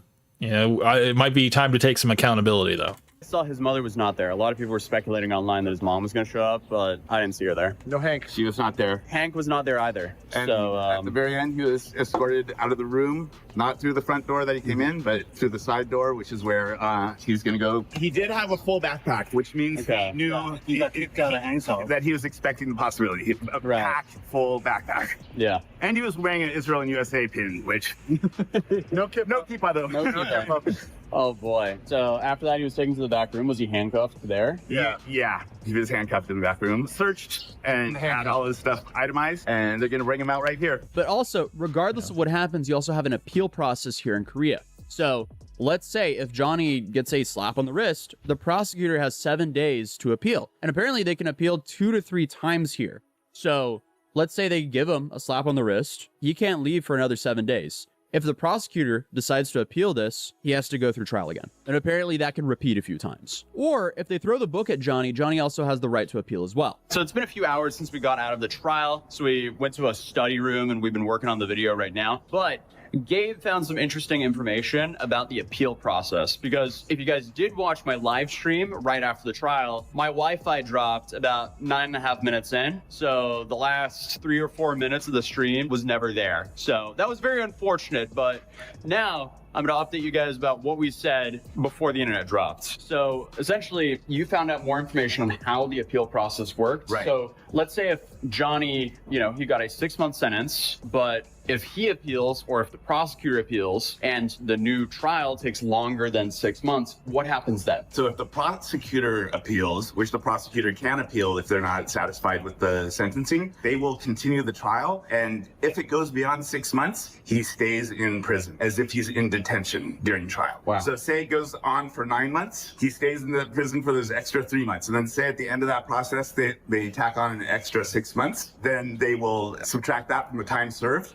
And he will do another 3 months in prison. So that's what it would look like. Now, if it goes on for a long time, which is very rare for an appeal to take that long, but there is a limit of additional time. So if, say it goes on for a year, after another 4 to 6 months, they will let him out and they will continue the appeal trial. But then if it goes another level, say to the Supreme Court, he goes right back in. What do you think the And we're also not factoring in good behavior, okay? Like in the 6 months that he's there, he can definitely mess up, right? And possibly have more charges added to that and, maybe increase his sentencing. So, I mean, there's always that. We're kind of glossing over, the appeal process, but he could also, we're not really factoring in whether he's going to have good behavior in there. I mean, he probably will mess up. Wonder is that the prosecutor appeals this. Well, I think it's very interesting that the Korean press has been referring to this trial as the end of the first trial. They're not calling it the end of the trial. That's interesting. They're anticipating multiple appeals and multiple trials and possibly bringing it to the Supreme Court. I mean, and that's just going to be more time served for him.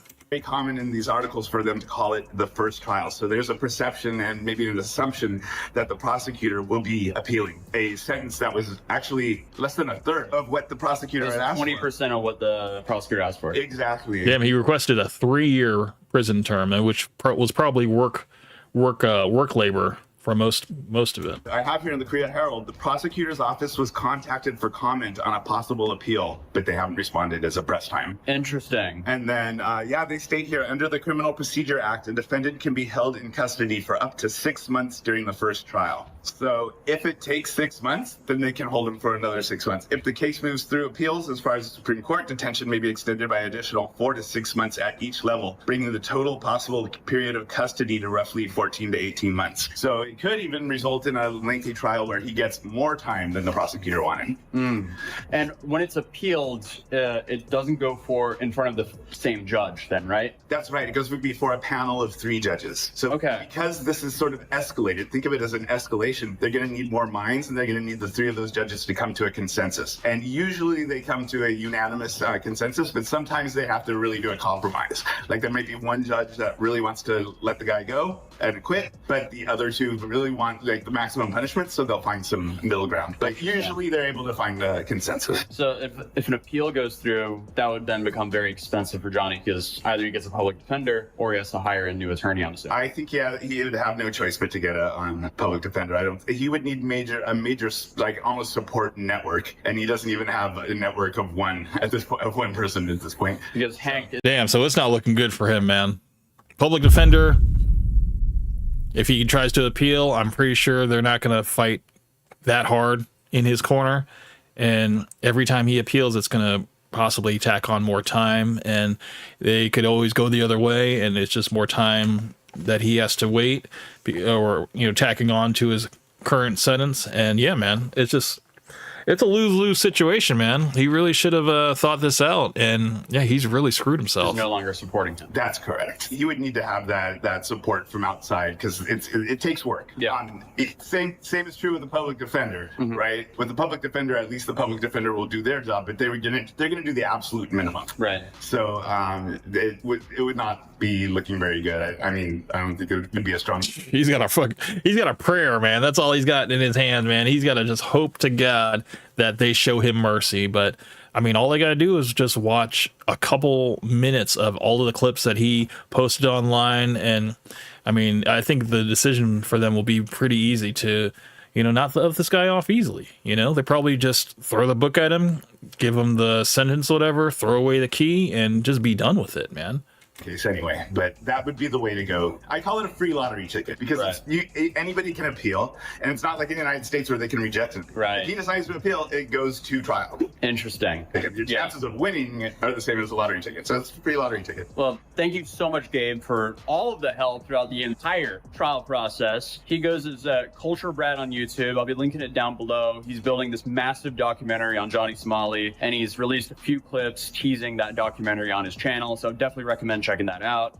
Yeah. And look, I cover stupid things that happen on the internet for a living, and this has gone so far past just stupid that it's just straight up pathetic. Because for years, the dude thought that just being a burden to society was some sort of weird money glitch, because essentially he was just weaponizing the politeness of polite societies over here in Asia. And Johnny pushed the envelope as far as he could possibly go. But in reality, it seems like things are catching up to him. Because in the long run, you can't expect to just harass people for stream donations and expect to not get any consequences. Regardless though, thank you guys so much for supporting the channel. And thank you so much to GamerSubs for helping me and my team members actually go to South. Shout out to Atozy for this coverage, man. I mean, we've had him on the stream, multiple streams, and following this whole case. And he also covered the Vitaly thing that happened in the Philippines. And the thing is, man, like these guys, these streamers, these nuisance streamers, man, like they always shoot themselves in the foot by filming themselves doing all these crimes and stuff. And it makes the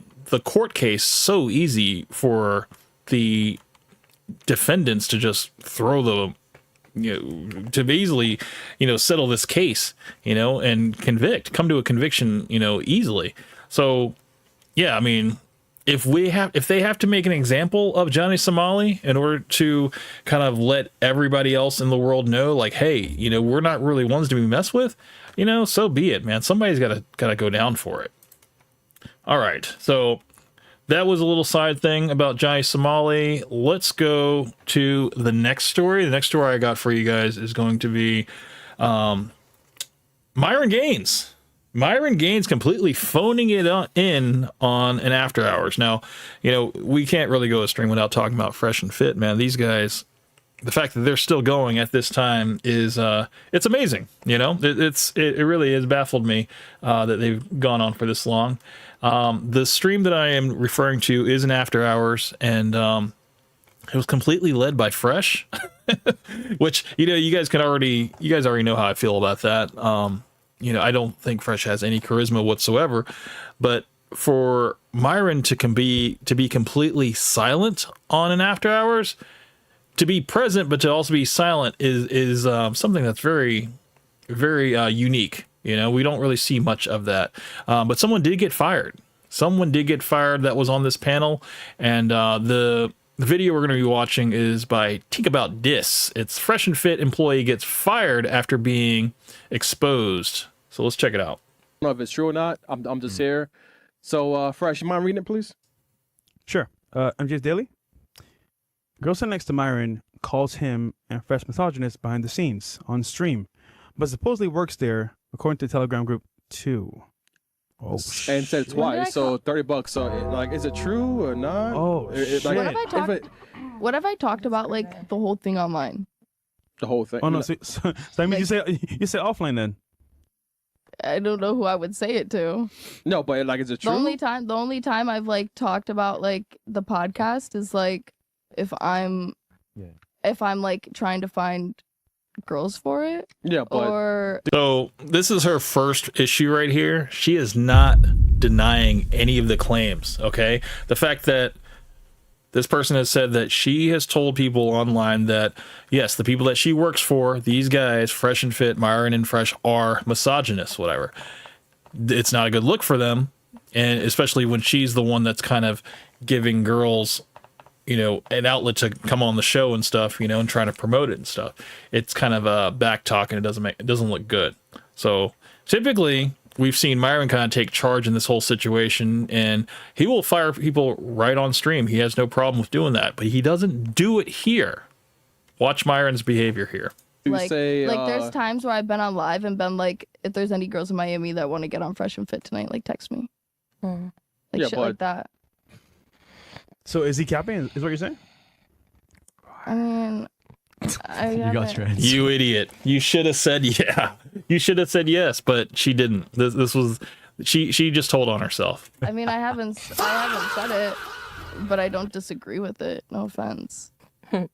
I wouldn't say that it's. She said okay, so it's still, you might as well have said it if you said you don't disagree with it. So that was bad. You shouldn't have added that on.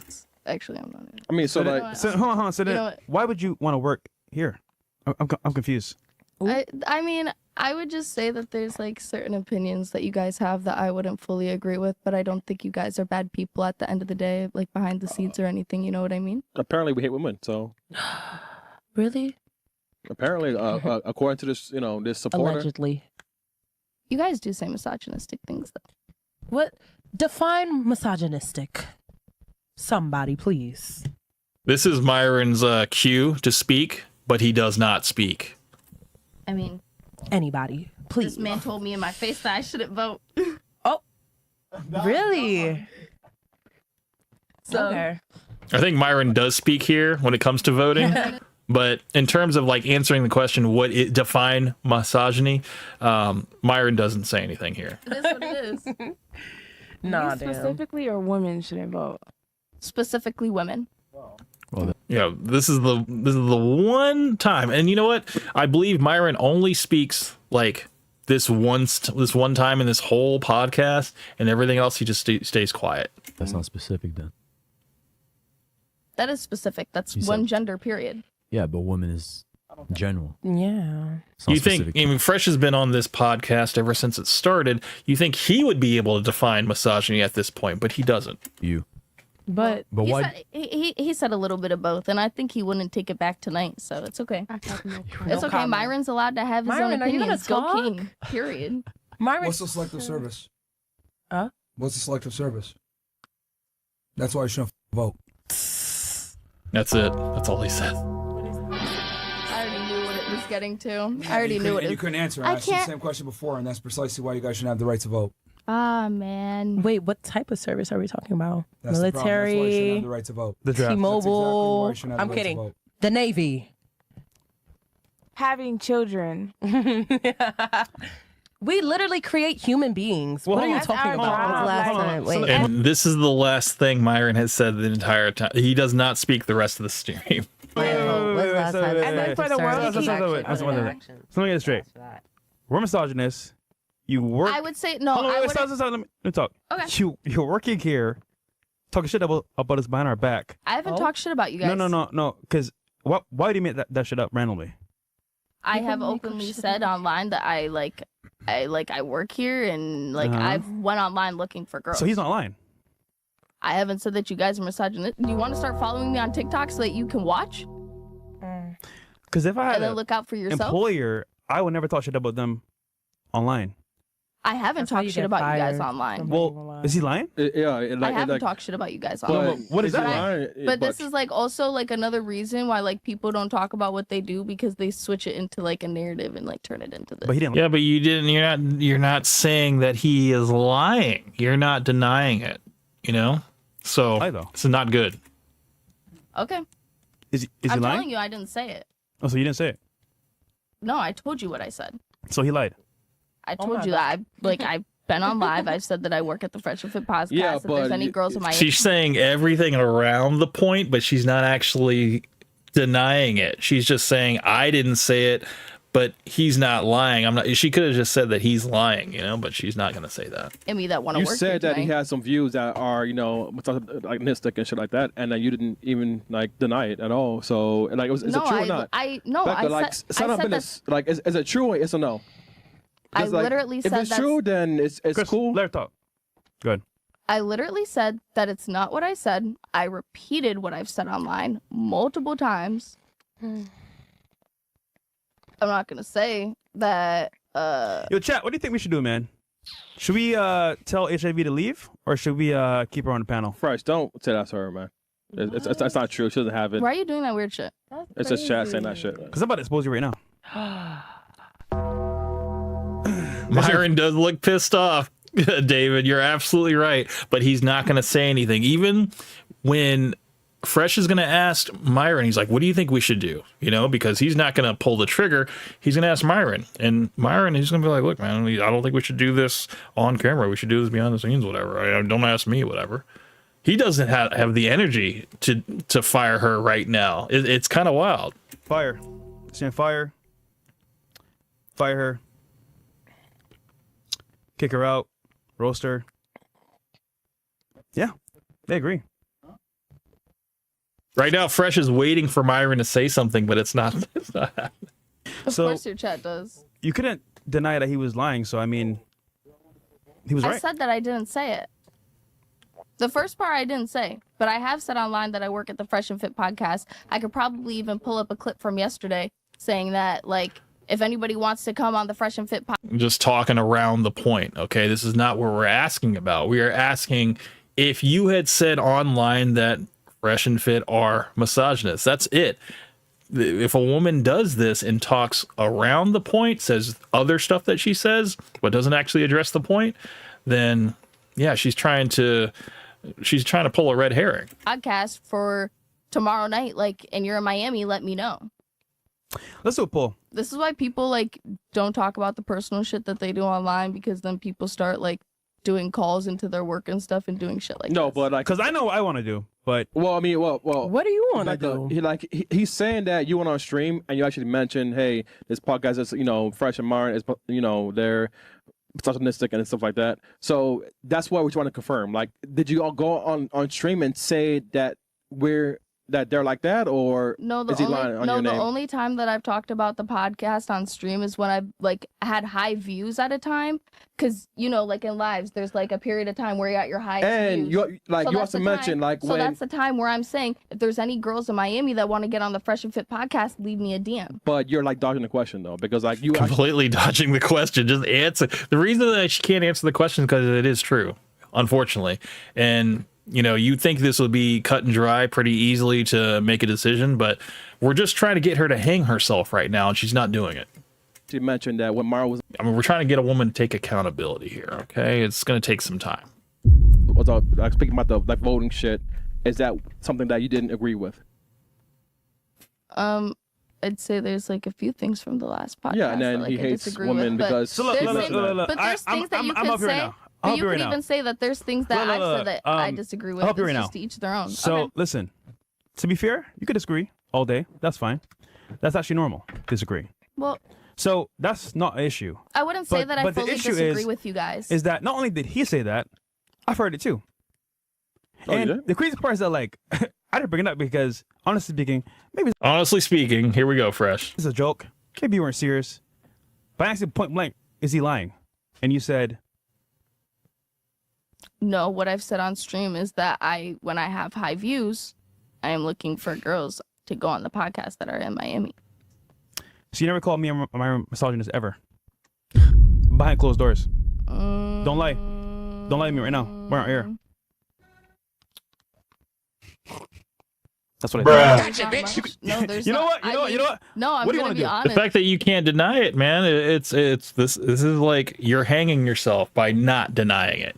And if you really want to keep this job, you should probably be saying whatever it takes. But right now, you're hanging yourself by not confirming anything. Now, Fresh is now going to defer to Myron right now, and let's see what Myron says here.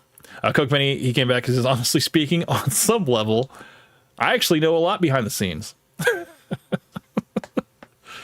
Let's check it out. It's like there's not much that I've talked about, honestly. Like, even like, I feel like the only person that I've genuinely. Oh, we got hooded Myron right now. He's like, look, man, I got to cover up this bald spot. I'm done. I'm just here. I'm here so you guys can get paid, man. That's it. Like talked can't even about ask- this. you can't even ask no, a I feel question. like the only person that like I've genuinely talked about this to. David's like, Fresh can't make a decision. Dude, it's absolutely true. You know, he's supposed to be like this half of the podcast, whatever, 50%. But no, he can't pull the trigger. He can't. He can't make it. He's just not that person, you know? He can't do it. He has to defer to Myron, and Myron right now is not giving him anything. He just asked Myron, what do you want to do? And Myron just kind of shrugged his shoulders just now. Was like my dad. because I asked for like some of the opinions that you guys gave me like offline and stuff. Okay. Like even from the last podcast, like I would say like there's things that Myron said that I did start like thinking about and that I do agree with, but there's also things that you guys have said that I disagree with. And that's okay. When I'm watching criminals talk about their current situation, he's still just like one. Circles, not answering the questions at all. And honestly speaking, I find it very annoying and condescending. So, Myron, what do you want to do? I know what I want to do, but yeah, what do you want to do? He can't even get through a whole sentence without stutter. Myron, what do you want to do? I want to do. Oh god, I hate listening to Fresh, dude. We've all lost brain cells listening to this, but let's see what Myron says here. I mean, like, I don't hire and fire people. You guys know this already. I don't know why you're asking me that shit. Yeah. You know I don't get involved in that bullshit. You guys do whatever the fuck you guys want to do behind the scenes. Chris? Yep. I mean, it's gone, man. Like, no, listen, Becca, I've been not polite to you, but I don't want to be around people that actually sit here and talk shit behind our backs. I'm very respectable. I don't do that shit around here. I wish you the best, but if I have our supporters saying that, hey, look, Chris, this is what you're saying on the air, on camera, and then Fresh is my boy. If Fresh wants you to leave, like the energy, like, and once again, Fresh is like a elephant, man. Like he's not fun to forget easily. So, yeah, I mean, I wish you the best. Coke Man came back. He says the girl's hair next to her hair is so distracting. She looks like Mufasa. Oh yeah, the girl in yellow. You a chance, and you f***ed it up by running your mouth. And this is consequences of girls running their mouth, because it's a real life. If guys was running their mouth, either they get punched in the face or they want to get hired. So, I hope you learn from this. Chat, she doesn't have, the hivs. I was reading the chat. But other than that, Becca, I wish you the best.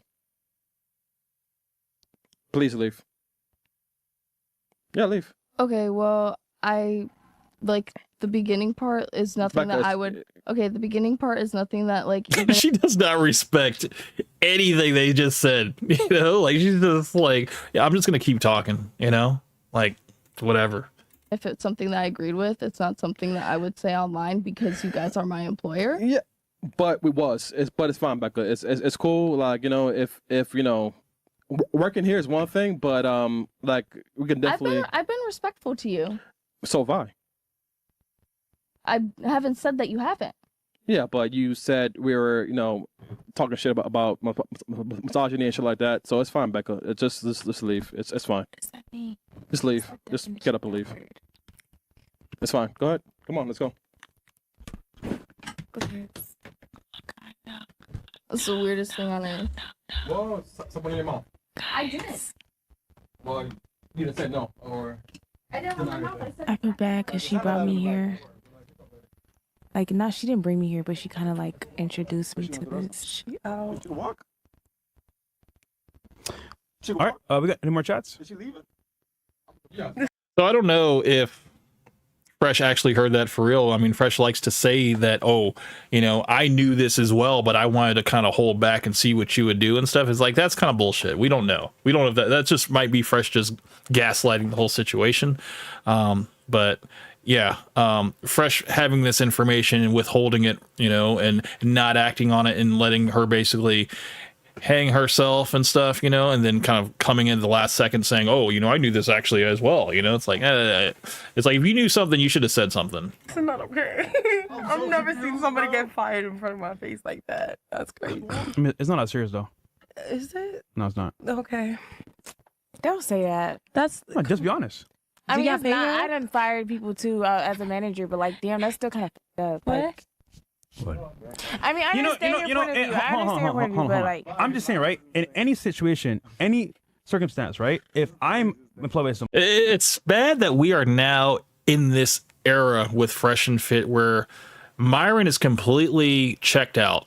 He is now taken on the low effort era. He is now just completely just showing up so that viewers will tune in and stuff. But then they're realizing, like, why isn't Myron talking? Why is Fresh leading this whole show? Why is he doing this whole interaction? And yeah, like I did watch this entire stream on like 2x speed because I was waiting to see if Myron was going to take over or speak up or anything. And that point where they asked about voting, women voting, whatever, and then about firing the girl, that is it. That is the only times. It's probably a total of like 30 words he said in this entire 3-hour podcast.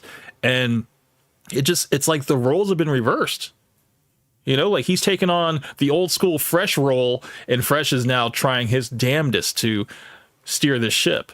And probably everybody was saying this was one of the worst shows ever because it was just like, what is going on here? You know, is Myron finally folding under the pressure of the Louis Theroux documentary, whatever, and how he basically got exposed as a fraud? I mean, this was one of the biggest fraud checks ever. And, you know, now Myron is looking like the incel that he preaches to, you know? Cook Benny came back. He says, why are they still doing After Hours? They hate doing it, and even their fans are getting sick of it too. No, it's true. Absolutely. You know, Myron has already said, he's like, dude, I hate talking to girls. I hate doing it because it's just the same thing over and over again. He would rather do his true crime show and talk about, you know, geopolitics or whatever. At least that's where he feels passionate, you know.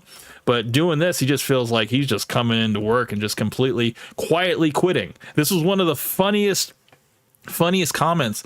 And, you know, I was very active on a lot of these streams in terms of like commenting and stuff.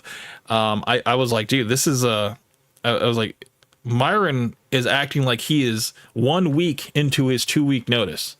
You know, he's just behaving like, look, I'm just here for a paycheck. All right. And he's not even getting paid. He's like, I'm just here for, I'm just volunteering just so that I just stay out of trouble. You know?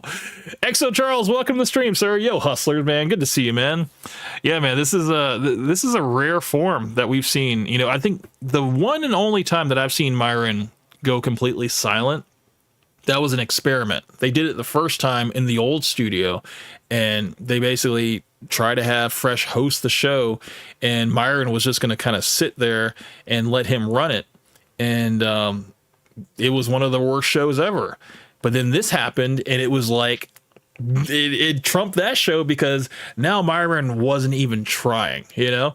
And this is a sad timeline we're looking in, because now it's like, is this even entertaining for the people that are still holding on? You know, it's just, you know, it's wild. It's like, yes, I did ask for, you know, Fresh to contribute a little bit more, but equally, you know, like still have, you know, Myron have his points and setups and traps and all that stuff like that. But then also let's have Fresh come in with a fresh set of ideas, maybe, you know, maybe like some counterpoints or maybe a different perspective, you know, but he's not doing that. He's still deferring to Myron, and Myron is completely just sitting back, not giving him anything, not giving the audience anything. And to be completely honest, this is disrespectful to anybody that's listening.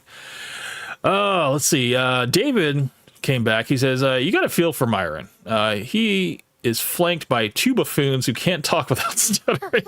He is literally in a stutter sandwich, a stutter Oreo, if you will, with Chris and Fresh. And yeah, it's not good, man. I mean, he probably is now seeing what the hater on the call-in shows have been talking about. He's probably now kind of looking beyond, you know, kind of stepping him out of his role and just kind of observing and just realizing that, God, I can't believe we're still on the air. We're still doing this. We're not getting paid for it. It's like, this is just, we're getting paid on Rumble, just pennies on the dollar, but it's just like, I don't really have to do much. I can just chill. I can just sit back and act like I'm taking notes, and really I'm just doodling, you know? I'm not really doing nothing, you know? Nobody's asking me any questions. Yeah, they're going to realize that I'm not talking, but, you know, I'm going to just sit here, you know? I'm going to just take up space, and, you know, hopefully people will get the point that, yeah, I don't want to be here, you know?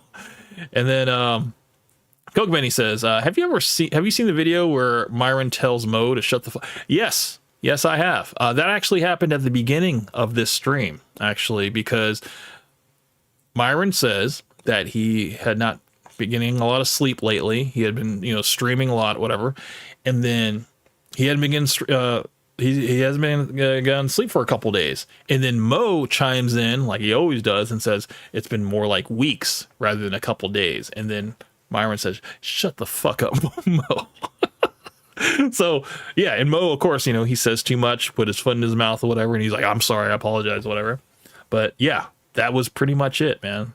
But yeah, I have seen other occasions where Myron has told Mo to shut the fuck up. Because yeah, Mo, Chris, they all want a little bit of spotlight too. So yeah, they will chime in, and when it's, you know, not really appropriate to do so. And yeah, they get put in their place all the time. That's great. Somebody, and I go online and talk shit about somebody that I'm employed by, I'm getting fired. That is true. I just asked her what it was. I didn't ask, as I say right away. I just said, what is it? Respectfully. So she said it's something that she don't agree with, but was she talking shit though? I've heard worse, but Oh. I mean, it's what it is. It's not like a big deal, but whatever. Any more chats? Yep. And then let's close out. Jarheaded says, Myron, for the love of God, educate that chick next to you before she hurts herself. She's gone now, bro. Balkan Bruiser says, ladies, since you want a wedding, that means you're bride/wife worthy. Since you all love to say past doesn't matter, would your future husband's family let the wedding go ahead if we use your Instagram post for the memory gallery? So I'm just kind of ready to blame it on him. Let me pause this for a second. So what's going on? So Exo Charles came back. He says, on yesterday's stream, Fresh got mogged to death in looks and ability to speak. I didn't see yesterday's stream. I don't even know who was on it, man. But I want to go to the other video because I basically want to show you guys the very end part of this. And I think the only way to do that is to go to Rumble. So this might end up getting cut from the live stream. So this is going to be just for right now. We're going to go check it out really quick. And, oh, fuck. Get this off my screen. Okay. So this is just for the last couple minutes of that stream. So you guys can see what I'm talking about. Myron completely has no gas whatsoever towards the end. And, yeah, this is not a 3-hour live stream. It was a 2-hour live stream. Let's go to the final 2 hours and 8 minutes. Let's go to 2 hours and 6 minutes. Let's see what they say for the last 2 minutes here. San Juan. Morocco. Oh, this is the name 3 countries thing, of course. We've seen this before. Shut up! No! I'm like, wait, I don't know another country! Sorry. San Juan is... Oh!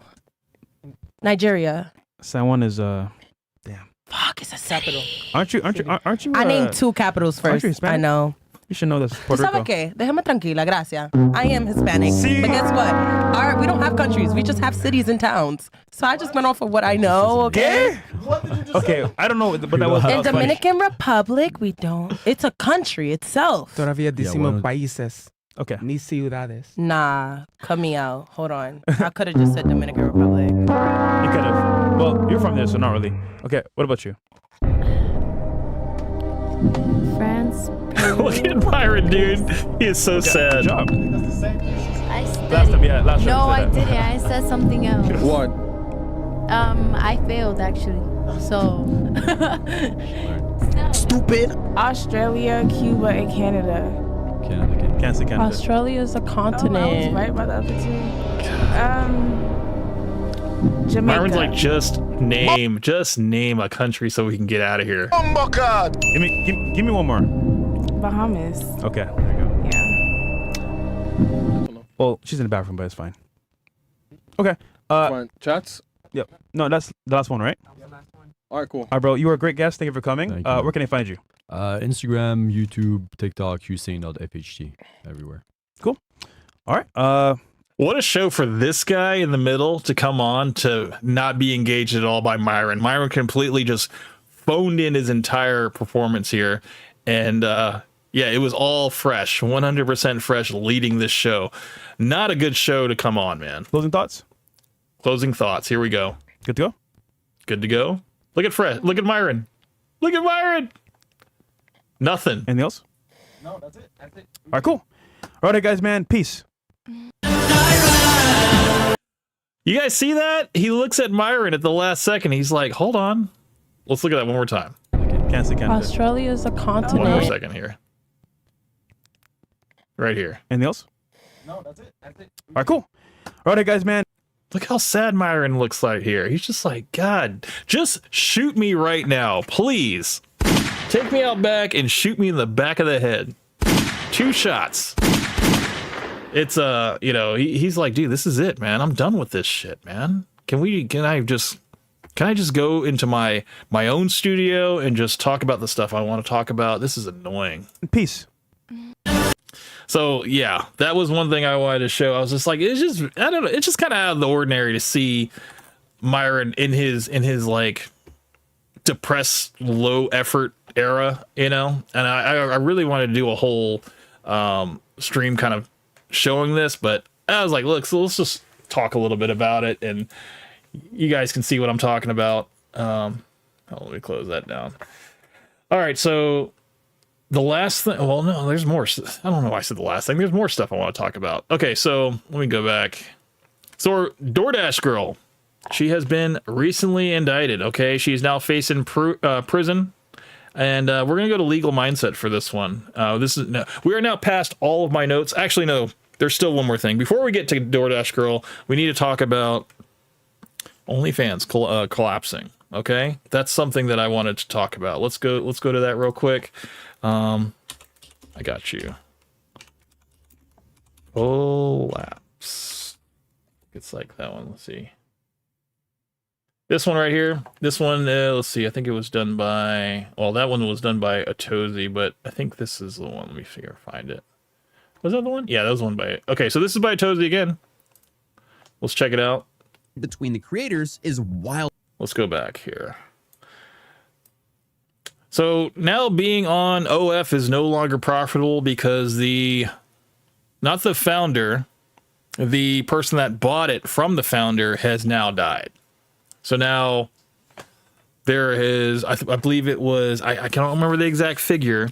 I think it was like something around the neighborhood of like $40 million that one of the creators had, like Sophie Rain had made in a year. She ended up having to pay like 3.8 million or something in taxes, whatever.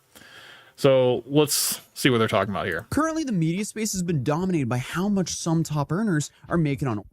But David from the UK says, "Wow, what is going on with them?" Yeah, dude. I mean, the end is near for FNF in terms of after hours. I think, like I said, dude, we've been kind of projecting this for a while that they are probably going to go in their respective ways and do their own thing for a while. I think, you know, the 305 podcast, basically Gary's podcast with Fresh as the sidekick, they're probably going to do more of that, you know, and Myron is probably going to stick to his, his own little corner of the internet, basically rage baiting people online, doing geopolitics and stuff. And, yeah, Myron Gaines X, that's going to be his little area, and I'm pretty sure that's where he's going to stay because, yeah, now that he doesn't have a relationship, quote unquote, to kind of keep him, I guess, occupied, you know, he has all the time now to just lean into his grift. So, but yes, let's listen about the OnlyFans collapse of the empire. It's now, the bubble is now burst. What hasn't really been discussed is how the company has lost billions of dollars in valuation in a very short amount of time. And things just got even more messy because is now in a very bad situation after the CEO passed away. So essentially you have one of the biggest platforms in the world, especially when it comes to that profitability per employee metric that you've probably Cookman came back and says, it looks like Subway is going to be flooded with job applications from unqualified girls. Oh man, what did Kevin Samuels say to Amanda and those other girls on FNF? He's like, you know, when this OF bubble bursts, because it hasn't been tested, you know, it hasn't even been a year, you know, it's only been a couple years, whatever, but it hasn't been like studied, you know, in terms of where the market is going. Once this bursts, Subway will be hiring. And that, I mean, that there's many times that, he has been right. And yeah, the job market is gonna be flooded. And you know, it's crazy when you have no skills but live streaming and taking off your clothes and doing all that stuff. You know, you might have to actually turn to actual stripping and actual escorting and stuff to make ends meet, because those are the only skills you know. Seen online, and they just lost the one person running it, and almost nobody knew who he really was and that he existed. So the dude never gave interviews. There's really no real footage of him online, and one of the only pictures of him online was the one from his LinkedIn that had no ties to the platform whatsoever. So doesn't sound like something that you would want to be proud of, you know, that you're the CEO of one of the biggest sites to you know, for that type of stuff. Yeah, for the corn industry. Oh, that's a little bit interesting. But for years, he was quietly making billions running one of the most controversial platforms on the internet. But then, in just the last month, he passed away and left the entire business in limbo. So, I mean, to catch everyone up... And I need to remember, I don't know how old this guy was or how he passed away. I'm actually curious. Let me check this out real quick. I think it's owner of dies. I want to see his 43. Holy shit, dude. So yeah, billionaire owner of OF has died at the age of 43 after a long battle with cancer. Damn, that's crazy. 43. Sheesh. That's super young. And, you know, guys, I'm 43. That's wild. That's crazy, dude. Speed here. OF was created in 2016 by a guy named Tim Stokely. He was the youngest kid in a family from Essex, England. And he spent years trying to launch internet business after internet business and had a whole lot of failures. And the guy burned through a whole bunch of his own money and goodwill from friends and family, to put it lightly. But his dad, Guy, real name by the way, he watched multiple projects go essentially nowhere and had funded more than a few of them. So when Tim came back with yet another idea, he went, okay, here's 10,000 pounds, and that's the last one I'm funding. Little did he know though, that money became the seed funds. And the original structure was simple. Creators set a monthly price, subscribers paid it, and the platform keeps 20%. And I guess the creator walks away with 80%. Tim's original pitch wasn't necessarily focused on adult content, but the idea had been open to anyone who could build a paying audience, including adult creators, since 2017. And from the start, it was and that's all you had to do. You let the floodgates open, and that's all it became. I mean, look at Twitch, man. Twitch was the same thing until they finally dialed it back. I mean, remember for about 4 or 5 years ago, everybody was doing those like hot tub streams and bikini streams and what was it, body painting streams and stuff like that. It's like it was everywhere. Family operation in the early days, with Tim's brother, Tom, running the operations and their father, Guy, handling the finances. Guy, I guess, was just their guy and father. And that one group, I guess they figured out the model faster than anyone else. And that showed up in some serious numbers, because in 2018, the platform was gaining traction, but running headfirst into some structural problems. Yeah, I believe it was the payment processors that were not really jiving with their whole business model, and they were hitting roadblocks with that. I remember that. The payment processors that made it possible to, you know, actually collect the money from the subscribers weren't a big fan of the adult side of their business. And obviously, you know, no payment processing means no business, full stop. So Tim sold it. And the buyer was someone that almost nobody had heard of, and nobody would really hear of him for many years to come. His name was Leonid Ravinsky, who was born in Odessa, Ukraine in 1982.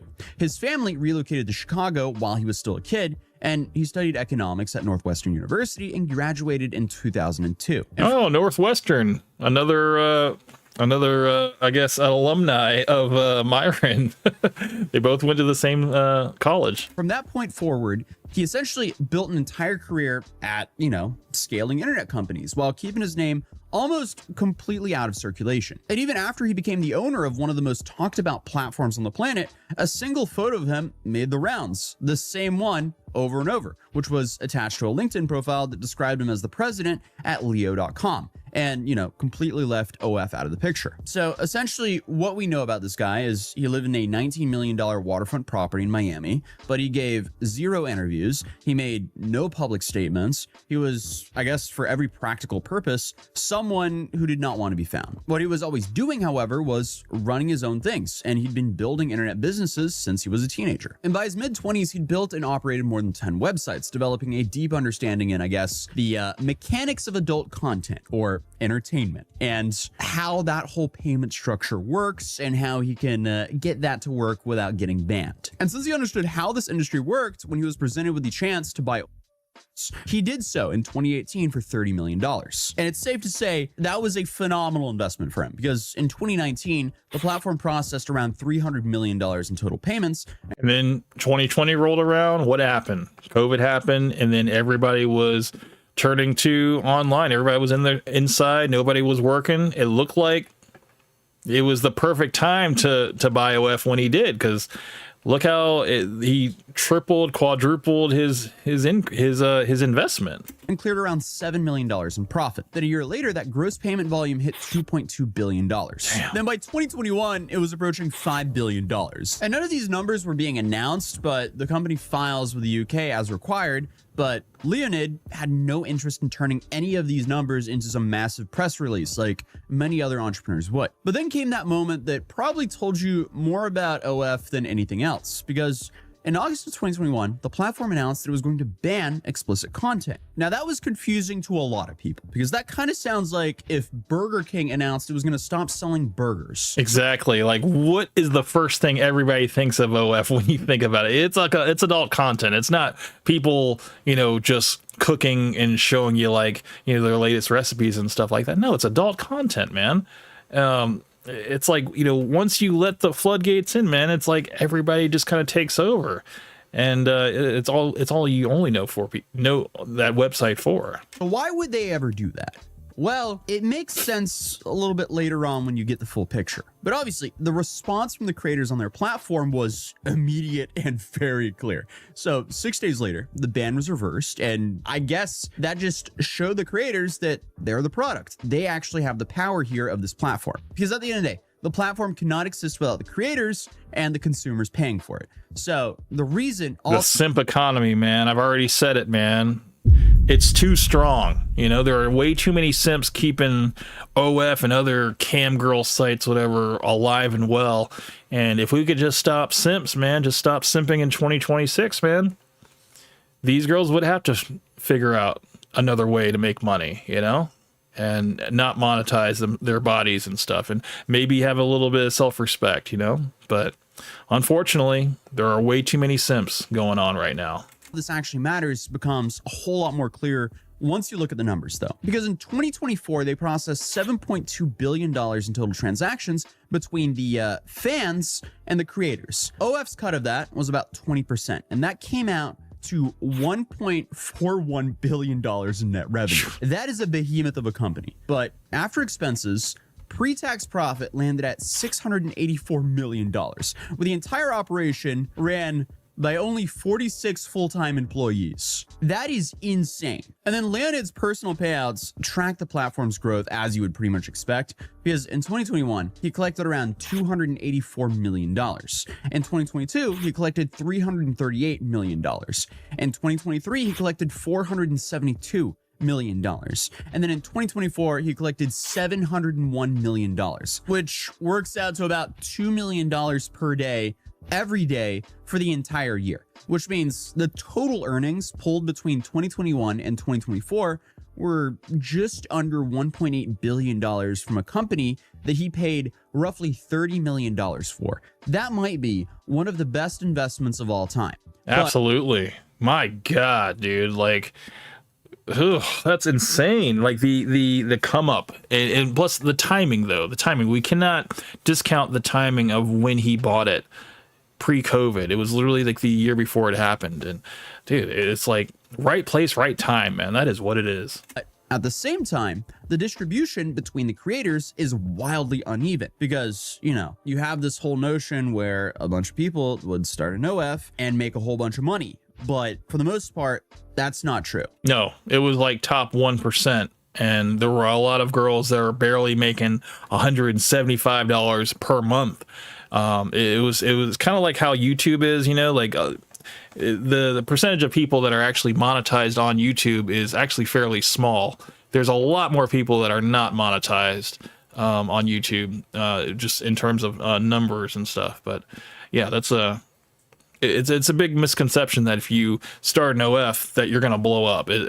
You really got to do something to stand out. It's very similar to how Twitch is in a way. I don't really like drawing comparisons between Twitch and but you know, you have a handful of top streamers on Twitch that make a crazy amount of money, and then the average streamer makes way below minimum wage, and that's the case with as well. But I mean, that's just a whole nother topic for its own. But the thing is, by 2025, Leonid was looking for a buyer, and it didn't take long for him to realize, selling this platform is going to be a challenge. Because on paper, I mean, the investment is insane. Over $1.4 billion in annual net revenue, profit margins that most businesses would consider borderline unbelievable, roughly 380 million registered users, and fewer than 50 people on payroll. If you strip the context and handed someone the financial statements, they would assume they were looking at some sort of tech unicorn that had figured out everything. However, the context is the biggest problem here, because a large portion of the institutional investors, you know, the ones with the actual capital to do a deal at this scale, they operate under something called vice clauses, which are restrictions embedded in their agreements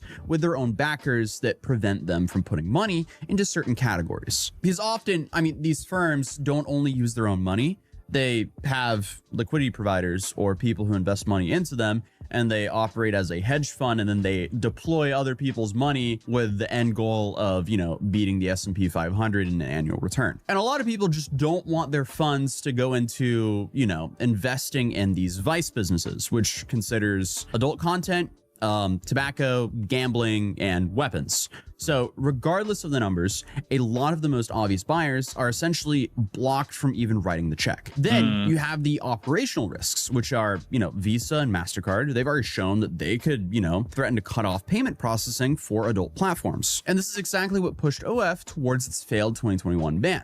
And since the platform is almost entirely reliant on subscription revenue, it has to go through payment processors that take somewhere between 5 to 10% in fees on top of the 2 to 3% fees from the most regular, you know, Visa and Master, which is far above the usual 2 to 3% that most regular businesses are charged from payment processors. Yeah, but the money that's coming in, they can afford to give away that extra 10%. So obviously that is a tax on their margins, and now they're dependent to payment processors. And not only that, but there's also a regulatory pressure. So the UK communications regulator, they hit with a £1.4 million fine in early 2025 for a weak age verification practice, which, you know, might not be the biggest deal for them financially, but it's a pretty clear sign of where this enforcement is going. And then you have that exit problem, because even if someone bought it, how do they eventually sell it? Like, taking it public through a stock market listing, that's essentially impossible under the current conditions. And there's also no obvious second buyer standing by, and the insane financials don't resolve the fact that this is an asset most people in finance don't really want to be publicly associated with. And I mean, if I was to guess, that might be one of the reasons why they tried to stop allowing adult content on their platform back in, you know, 2021, plus the whole payment processors problem. So the asking price of the platform started at about $8 billion, and no one was interested, despite their insanely high valuation. But the firm that eventually emerged as, I guess, the most serious buyer was Architect Capital, a San Francisco-based investment fund that got its start in 2020, providing credit to Latin American startups. And they had more recently become known for its tendency towards complicated situations, because its founder, James Sagan, was one of the larger investors in Juul, a, you know, vaping and nicotine product that you guys are probably familiar with at this point. And honestly, that's just a whole nother video, because Juul completely took over the world like right before the pandemic, and it definitely did extremely well during the pandemic. And then it seems like it kind of got like banned, at least most of their flavors got banned. And then suddenly you had like Geek Bars and all these other like off-brand versions of Juul, which arguably are worse, that kind of took over everything. But yeah, long story, but essentially Juul had its products pulled by the shelves by the FDA, and they later settled more than $1 billion in lawsuits over allegations that it was being marketed towards teenagers. So I mean, it's safe to say that Architect's brand has some tolerance for risky investments. And the pitch Sagan made to the potential backers had two core ideas. First, diversify the platform, push it towards mainstream creator niches, and try to make it competitive with something like Patreon, rather than positioning it as purely an adult content site. Obviously, OF is primarily an adult content platform, and the majority of the traffic and subscriptions and the money all comes from that.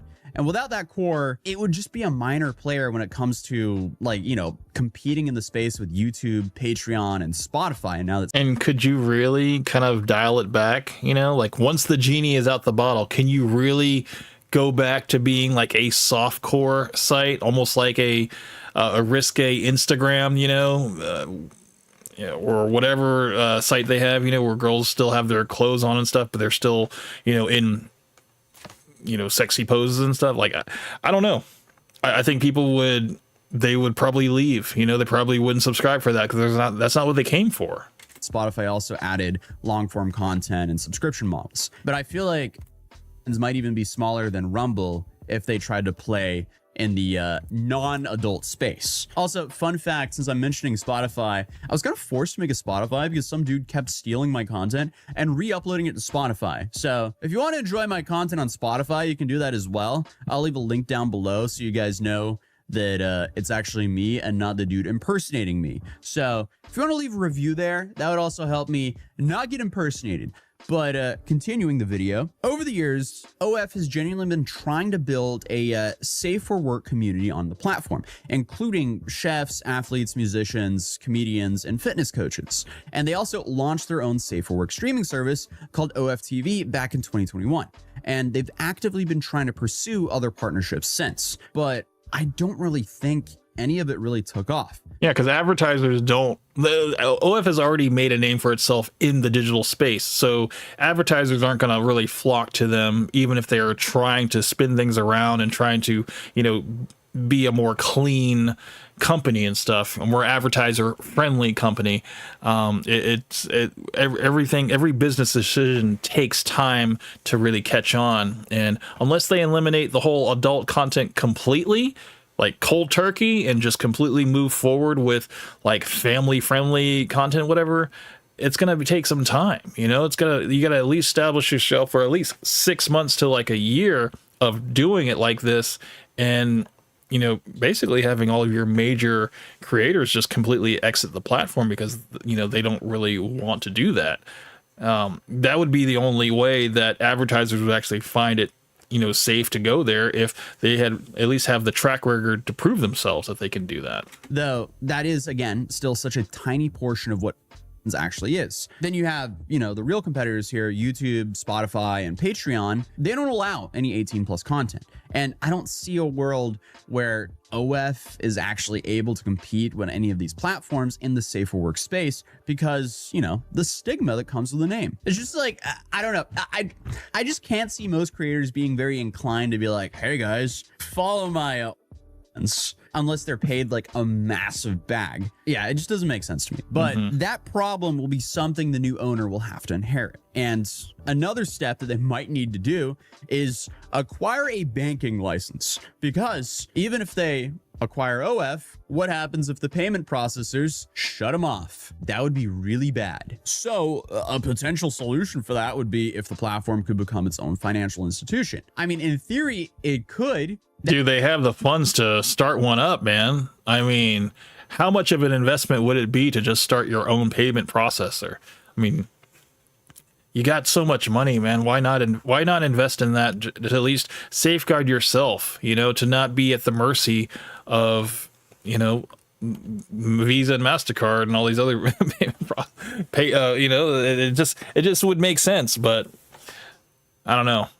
I think that it would have to probably cut into the funds of the creators as well. You know, maybe a percentage of their funds, maybe they get reduced in pay and stuff in order to cover the costs. Maybe, I don't know. That would definitely be a massive uphill battle for them, though. But that would at least help them reduce the 5 to 10% fee burden. Currently, the valuation on the table is $3.5 billion, with Architect taking 60% of the equity in the deal. So in just a few years, this has essentially lost $4.5 billion in valuation because no one wants to buy it. And the Wall Street Journal had originally reported a total deal value, including debt, at $5.5 billion compared to an earlier $8 billion valuation just 1 year before, with slower growth and tougher sale process dragging the number down. And this number was apparently dragged down due to slower growth and just a tough sales process. But Sagan's $500 million fund wasn't nearly large enough to cover a deal of this size on its own. So he spent months going door to door trying to assemble the capital. And the family offices turned out to be the most receptive audience,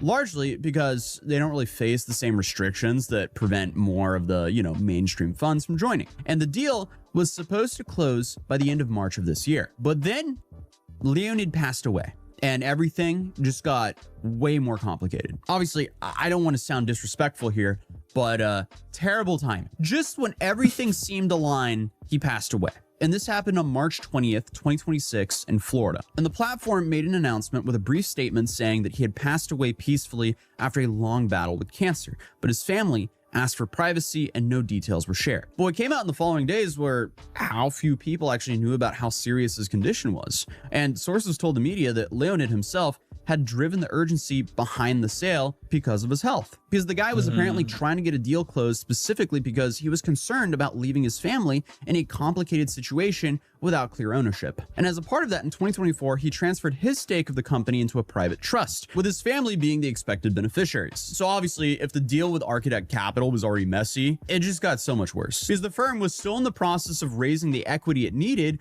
when Leonid passed. So it seems like the money simply just wasn't fully there. And suddenly now, investors who've been on the fence were dealing with a whole new layer of issues. Now you have estate laws, a different person now effectively in control of the asset, and deal terms that would now have to be renegotiated with a trust rather than the original seller. So the timeline that was already extended was pushed back once again. And as of this video, the deal remains open. And the future of right now is genuine uncertain, which is it's in limbo, dude. I mean, you think about the complications that this is now kind of rendered everybody that's on that platform. It's like now you are basically working on borrowed time. It could be just a moment notice that you go to log onto the website and you get that 404 error message, and it's just like, sorry, this site is just no longer a thing, and now you're completely out of whatever you were making month to month and stuff. I can just see it, man. Like massive layoffs, massive creators trying to monkey branch to other platforms in order to make things happen, and it's gonna be wild what's gonna happen in the next coming months, because there's no leadership. There's no leadership now at the helm of it. So yeah, I mean, it might just be dissolved, and whoever is the family being the beneficiaries, whatever, that money might be divided amongst whatever investors they were able to scrounge up in that time that he was alive, and maybe it's just going to get redistributed amongst those backers, and then that will be it. Who's to know? Why it seems like the empire is collapsing, and the company has a current CEO. His name is Kelly Blair, who has been running the day-to-day operations, but what's clear is there's a lot of money at stake, a lot of different interests, and a company that, despite everything working against it, keeps printing cash at a rate that makes it very hard to ignore. So, I mean, it's safe to say whatever happens next will probably not be any more bizarre than the story of this company. I mean, the company's story is how a $10,000 loan from a dad with way too much patience suddenly turned into a $7 billion a year empire ran by some secret Ukrainian billionaire no one has ever heard of. I mean, come on, this is such a crazy story. And I feel like this is just a situation. I can see a movie coming out about this whole thing just to shed a little bit more light on it when it completely dissolves, when it becomes, fallen into myth and stuff. They'll probably make a whole movie over this, because it is kind of movie worthy when you think about it, just in terms of like the rise and fall.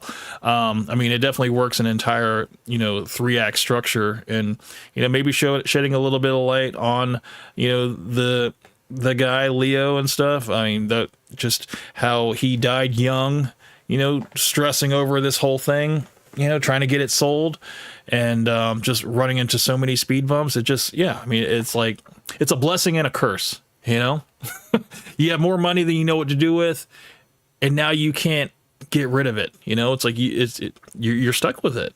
That no one's been talking about, because every time the only way out was death. Hear OF in the news, it's about one of their stars making like $1 bazillion a year. So I just wanted to come here and talk about it for a bit. So hey, if you're new here, my name. Shout out to Atozy, man. Always hitting with the facts, and this was definitely something I wanted to talk about because, I mean, when you think about the red pill and how they say that women are 304s and all this stuff, and every woman is turning towards OF in order to make things happen because they don't need a man, they can just sell their body online and stuff. Well, maybe now that is not becoming an option now that this economy is now starting to bust. Maybe they're gonna have to go to Subway and fill out an application, old school style. Maybe they need to get more skills.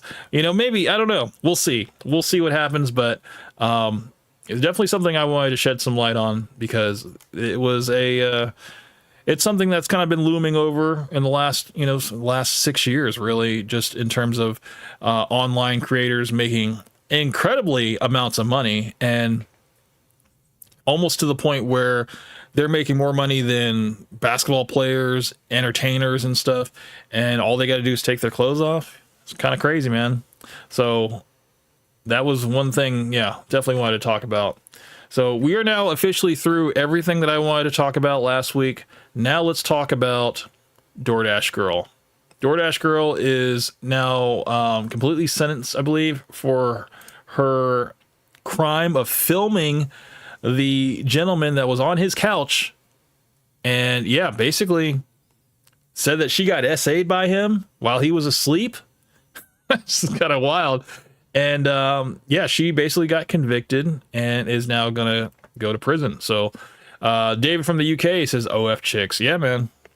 Hey, man, I mean, how does that song by J. Cole go? Man, they don't want to be saved, so don't save them, man. Let them figure it out, man. They had it too good. They had it too good, man. They did. They had it too good for too long, man. And now the chickens have come to roost, Now you got to figure out what you're going to do next. So let's check out the DoorDash Girl. Let's see that she's now been indicted and she's facing prison. Let's check it out.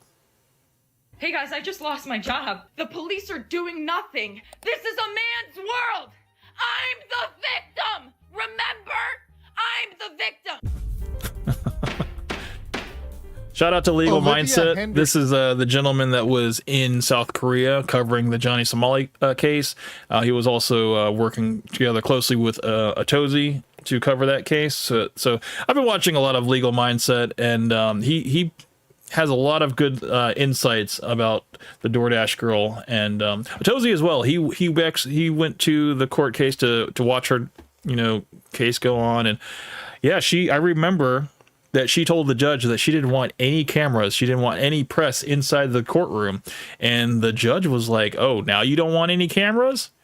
It's kind of wild because you were the one that tried to film this guy with his pants down inside of his house while you were just supposed to leave the food on the doorstep, and you try to make it seem like that he had SA'd you from his couch. And then you posted it online on TikTok and everything, and TikTok took it down, and then you re-uploaded it again. And I mean, they carried a heavy sentence for distributing that, Not only did you dox him, but you try to basically get him as a sex offender, man. And I mean, there has to be consequences for that. aka DoorDash Girl, is absolutely finished after her criminal indictment has come down, and now she's going to have some major legal consequences. We're going to talk about that today on The Legal Mindset. We teach you to be your own judge. I'm Andrew Esquire, American attorney. This is a Fast Facts video, the quick and dirty version of the latest in legal news. So for those that may have missed it, this is our defendant here today, Olivia Henderson. She is the DoorDash Girl. AKA professional victim. Okay.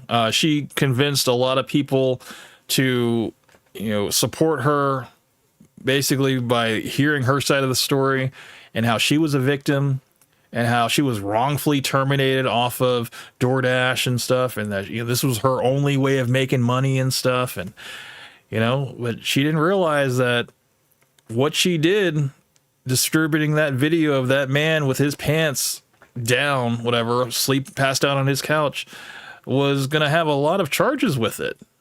And she didn't realize at the time that she's like, well, I'm just a woman. I can play the victim here. And she got a rude awakening now. Now she's going to be serving some time. She became quite famous when she entered she essentially pushed open the door on a house that she was delivering DoorDash to, and she saw a man inside that was half naked. Now he was passed out from alcohol consumption, as the facts will later go.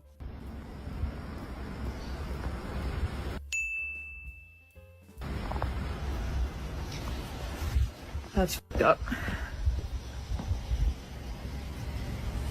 But indeed, Olivia claimed, hey, this man SA'd me, right? And not only did she say that, but she did not take a deal. She just completely doubled down, pled not guilty. Just like, look, let's take this to trial because I'm so true in how I believe about this whole situation, how it all went down. I'm willing to fight this, and it came out so much worse for her because of that. Guy was out here essaying me, and therefore the police need to come. Everybody needs to pay me. I need to be, I'm the victim here. She's claiming to be victim. I'm the victim. Remember, I'm the victim. Well, despite her Me Too-esque claims, it in fact was her who ended up getting in criminal trouble because of this. So, Miss Henderson... It's so hard to prove that a man SA'd you in his sleep, from 10 feet away on his couch. It's very hard, especially when you uploaded the footage. Here, Olivia Henderson was arrested after recording and posting images of the man on TikTok. So she took those images, took those video, posted on TikTok. It got all around, right? People were able to see the man, see his house. In the original video, his house number was visible. So you had all of that visible, exposing his location, his person, him while he's passed out unconscious. I'm going to keep telling my story. Like, this is the only justice I'm getting, is exposing this man. And having posted that video and it has gone viral. Like, now he can live with shame and embarrassment if people have seen it and knows who he is or where he, you know what I'm saying? So she was arrested on that back last year, and it's been quite a while, but she was finally indicted by a grand jury that's just citizens that are drafted out to do the indictment instead of the district attorney. There's kind of those two different methods of bringing an indictment on two felonies, one of unlawful surveillance and another of distribution of the unlawful surveillance image. And this was just a matter of time, okay? Anybody that has heard this story is completely against her. Nobody is in her corner that has heard this story. Men and women. And that's absolutely huge news, and that's absolutely something that was breaking right now. But one thing that very few people are talking about, we're going to talk about today on The Legal Mindset, is the massive civil liability she now clearly has under New York state law. Let's get right into it. So let's look at the indictment and the charges that kind of rolled down. So here you see the file from the New York State with Olivia Henderson, birth year 2002. You see the indictment, the incident was on October 12th, 2025. The arrest was in November by Oswego City Police. Her defense attorney, she's going with the Public Defender's Office. Oh, shit.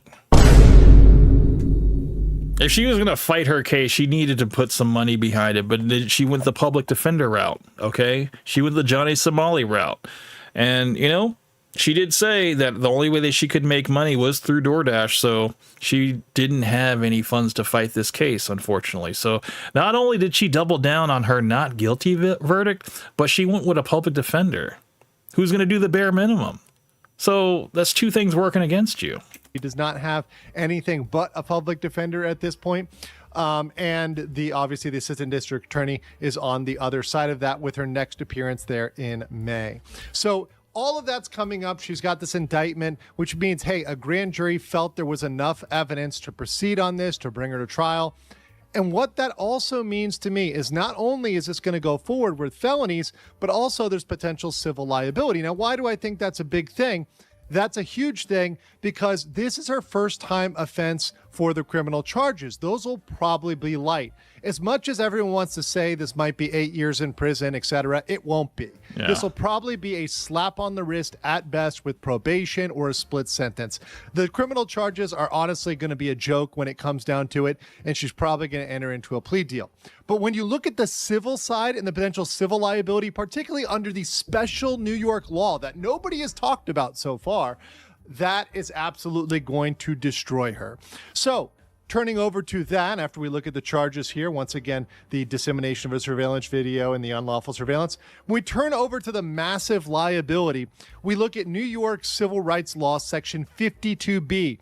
This is for allowing a private right of action for non-consensual dissemination of intimate images, otherwise known as, people know it as revenge porn. Now, this statute is not just for stuff posted online. It's not just for ex-girlfriends, ex-boyfriends. It's really for any sort of image that is being posted without somebody's consent.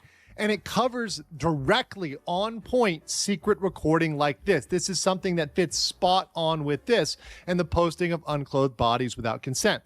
And mind you, this situation, it's very interesting because of the genders and people not coming to think of this. But if the genders had been flipped here, if that had been a woman inside and a male gender. Oh my God, dude. If it was a man that walked up on a woman that didn't have that was just in her underwear on the couch or whatever, and he filmed that, posted it on TikTok, dude, he would have been in jail still. And no question about it. The fact that they're going through the whole process and stuff, it's like, no, dude, it would have been completely different if it was a guy filming a girl against her will as she's passed out sleeping and stuff and then posting that. Dude, that would have been the end of him. Absolutely. DoorDash driver. Certainly, I think people would have thought about this civil liability right away, but I think perhaps people thought, okay, because it's a man and there's essay thrown out, there's this kind of Me Too-esque allegation, we're not going to think about this. But this is very, very direct and very, very on point. And this allows for massive injunctive relief, compensatory damages, punitive damages, and attorney's fees. And because of that, this will absolutely ruin her life. So let me jump over to my judgment. So Olivia is likely going to enter a plea deal or a verdict with a light sentence as a first-time offender. The felonies are not going to land her 8 years in prison. She'll probably get a couple months at best. That's crazy. That's crazy. Maybe like a couple months community service, maybe a couple fines, and that's probably it, man. That's wild, dude. She's going to get probation and some sort of time outside of prison, maybe community service, etc. She's not going to be serving the 8 years. However, if this man brings a civil lawsuit using this law, and we're just talking about this one law, they could potentially recover $500,000 in compensatory damages. He would be stupid to not take her to court for this, man. She basically tried to damage his name. She doxed him, I mean, the small percentage of people that actually believed her, that was in her corner and stuff like that, probably attacking this guy online or whatever, maybe calling his job and stuff like that, finding out more about it because they got his address, dude, that kind of stuff. He would be stupid to not take her to jail, take her to court. And up to $2 million in punitive damages just on this. That's kind of an average outcome when you've got something that has gone viral, that has been widespread on the internet, that exposes his name, very intimate, obviously intimate details. No, she needs to be made an example of. Absolutely. Location, etc. All of those factors point to a massive claim. And not only that, but this is very similar to the case of Vitaly, where Vitaly defamed someone, calling them made a criminal accusation, much as she made that Me Too-esque allegation about SA. In that case, and when we're comparing the two, in both cases, you have potential defamation and intentional infliction of emotional distress. Those both apply here. Same in the Vitaly case and same over here. So if you pile that on top of the liability under 52B, you're looking at potential multi-million-dollar lawsuit here that could absolutely ruin her. So I think in my conclusion that she absolutely deserves the maximum punishment. And this is something that needs to happen so that copycats don't try to do the same thing or try to post this information online. I think should be absolutely discouraged. But I want to know what you guys think in the comments. Make an example of her, because this stuff cannot go unpunished, man. And, you know, shout out to Legal Mindset for laying out all the details about this. I wanted to kind of follow up on the whole DoorDash girl and, you know, where she stands right now. Being a first-time offender, yes, she is going to have that working in her favor. She's going to have get off with community service and stuff like that. But what the guy needs to do, the guy that was on the couch, needs to take her to civil court and put some money down to get a nice little legal defense and stuff to get him the maximum amount.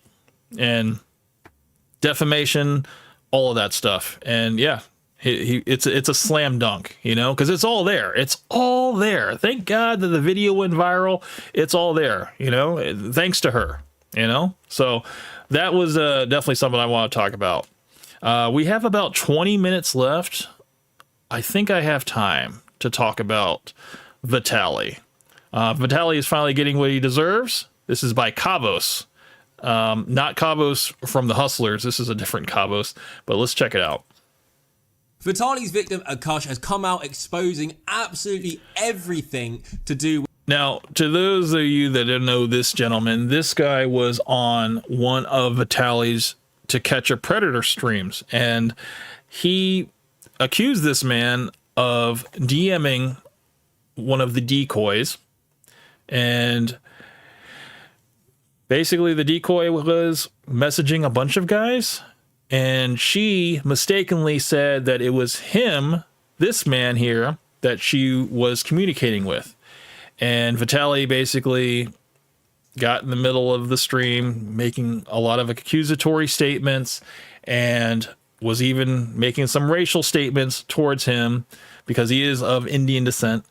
And now this man is countersuing Vitaly for millions of dollars in terms of defamation, and Vitaly is probably going to do some jail time now for this. With Vitaly and what happened that night, Vitaly falsely accused him of being a paedophile. This interview reveals so much, and Vitaly is absolutely screwed. His life, and especially his bank, is fucked. And if you haven't been keeping up to date with his story, how long has Vitaly been back from the Philippines, from being in Filipino jail? I can't just say the Philippines. From being in Filipino jail. He was in Filipino jail for 9 months. He's been back for probably about 2 months now, and completely fell back into his old ways of just harassing people, walking the line of this defamation, and now it's come back to bite him now. Story short, before we dive into the interview, Vitaly was live streaming doing his paedophile stings and falsely accused the man who we're watching get interviewed today, Akash, of being a paedophile when he was absolutely not. He got completely cleared by the police. Your son was at the wrong place at the wrong time, and we didn't know if he was a suspect in a case or not, so we took him to the station to conduct an investigation and interview, and we determined that he was not the right suspect we were looking for. So your son was perfectly compliant, he was cool with us, and he just happened to be wrong place, wrong time. Vitaly was disgusting, throwing racial abuse at him. Wait, she never told me she was 16. Oh, she did. Harassing him. He got violently threatened by one of Vitaly's goons. It's the same fucking person. It's dirty talk. No, it's fucking pedophile talk. You're talking to a 16-year-old. Don't look at me in my eye, bitch. I'll fucking fuck you up, bro. I'm not trying to fight. Listen, I'm not a violent person. I'm not trying to... And we've seen Vitaly's streams, Catch a Predator streams with Myron and stuff. You guys understand that they will take an electric shaver and try to buzz somebody's hair off, make them drink their urine, you know, eat like a hot pepper and stuff, like do all kinds of stuff that, you know, is not really similar to what law enforcement, how they would handle this situation. They kind of go into like the humiliation route in terms, and yeah, they just, most of the time, the guys that are being accused of this, they somehow slip away and they don't actually catch them. They just hold them there for that humiliation, and then by the time the cops show up, they don't even get arrested. So it's like, how effective are these predator streams really? To fight you too. You're not a violent person with men, but you want to rape a little girl. Oh yeah, that's right. Yeah, right? Yeah, oh my. You're gonna get real violent and fuck her throat in an alley, right? No. You walked her like a dog by her neck. How about I walk you like a dog down this fucking park? And now we are hearing from Akash himself. This is so important, especially. Oh, that name, Akash, man. I feel so bad, dude. Akash can't take a break, man. Shout out to all Akashes out there, man. You know, the other Akash, Akash Singh, the comedian, he's no longer on the Flagrant podcast. He's been going through it as well with his wife, Jasleen. We're gonna check into that as well. We got time on this stream. We'll do that too. In regards to what is going to happen next. Firstly, Akash talks about the actual night, saying that, you know, Vitaly's team leaked Akash's personal information live on stream. They didn't mute the mic. Oh, so they were filming you, basically saying, here's like my info. Yes. That's and then crazy. They muted it with the cross streets. Yeah, like the moment when they muted it was when I was giving out the address. But before that, they So they're like filming the whole thing. Yeah. They like, never stopped recording. Yeah, I mean, they knew I was gonna give my information because they heard the cop ask me what's all my information. They didn't mute the mic or anything like that. Floppy, man. These guys are amateurs, man. They got to understand that you can't, even if the guy says the information himself, you can't allow them to dox themselves on your stream. You know, it's like you got to kind of protect their privacy. And I don't think they were even thinking about that because they think they got their guy. They thought that they caught the guy. So that's why they didn't care about doxing him. And then even then, like I said, I was saying my name and they said, oh, like you made a mistake. Now everyone's gonna know who you are. Or whatever. Coke Manny came back. He says, speaking of the Flagrant podcast, I just found out that Andrew Schultz is going to be in the new Street Fighter movie. Yes, he is going to be playing Dan, I believe, the pink karate person. And yeah, I don't know, man. I don't know if that was a good casting or not. As far as the other castings, I saw I think the wrestler, I don't remember the wrestler's name, but he's going to be playing as Guile. And in terms of like the hair that Guile has, that kind of like flat top, you know, that kind of wings out or whatever, they couldn't get it exactly to be like the game because there was so much hairspray and so much weight to it that they had to kind of compromise and kind of come to a middle ground in terms of the shape of it. So it's not going to look exactly like the game. I believe they have Jason Momoa as Blanca. Who else? They have 50 Cent as Barlog. And I can't remember anybody else of name. But yeah, Andrew Schultz is going to be playing as Dan. I don't know, man. Should be interesting. I don't know if I'm going to go to the movies for that. I might just wait for it to come out on streaming. Whatever. And then, I mean, but even then after that, they called out my LinkedIn, my business. They told people to go cancel me and my business. Oh, that wasn't smart. Now, see, it's like these guys, they think that they got their guy. They're not even 100% sure. They feel it, you know? And by doing that, they go all in and they make the situation way worse. Oh, man.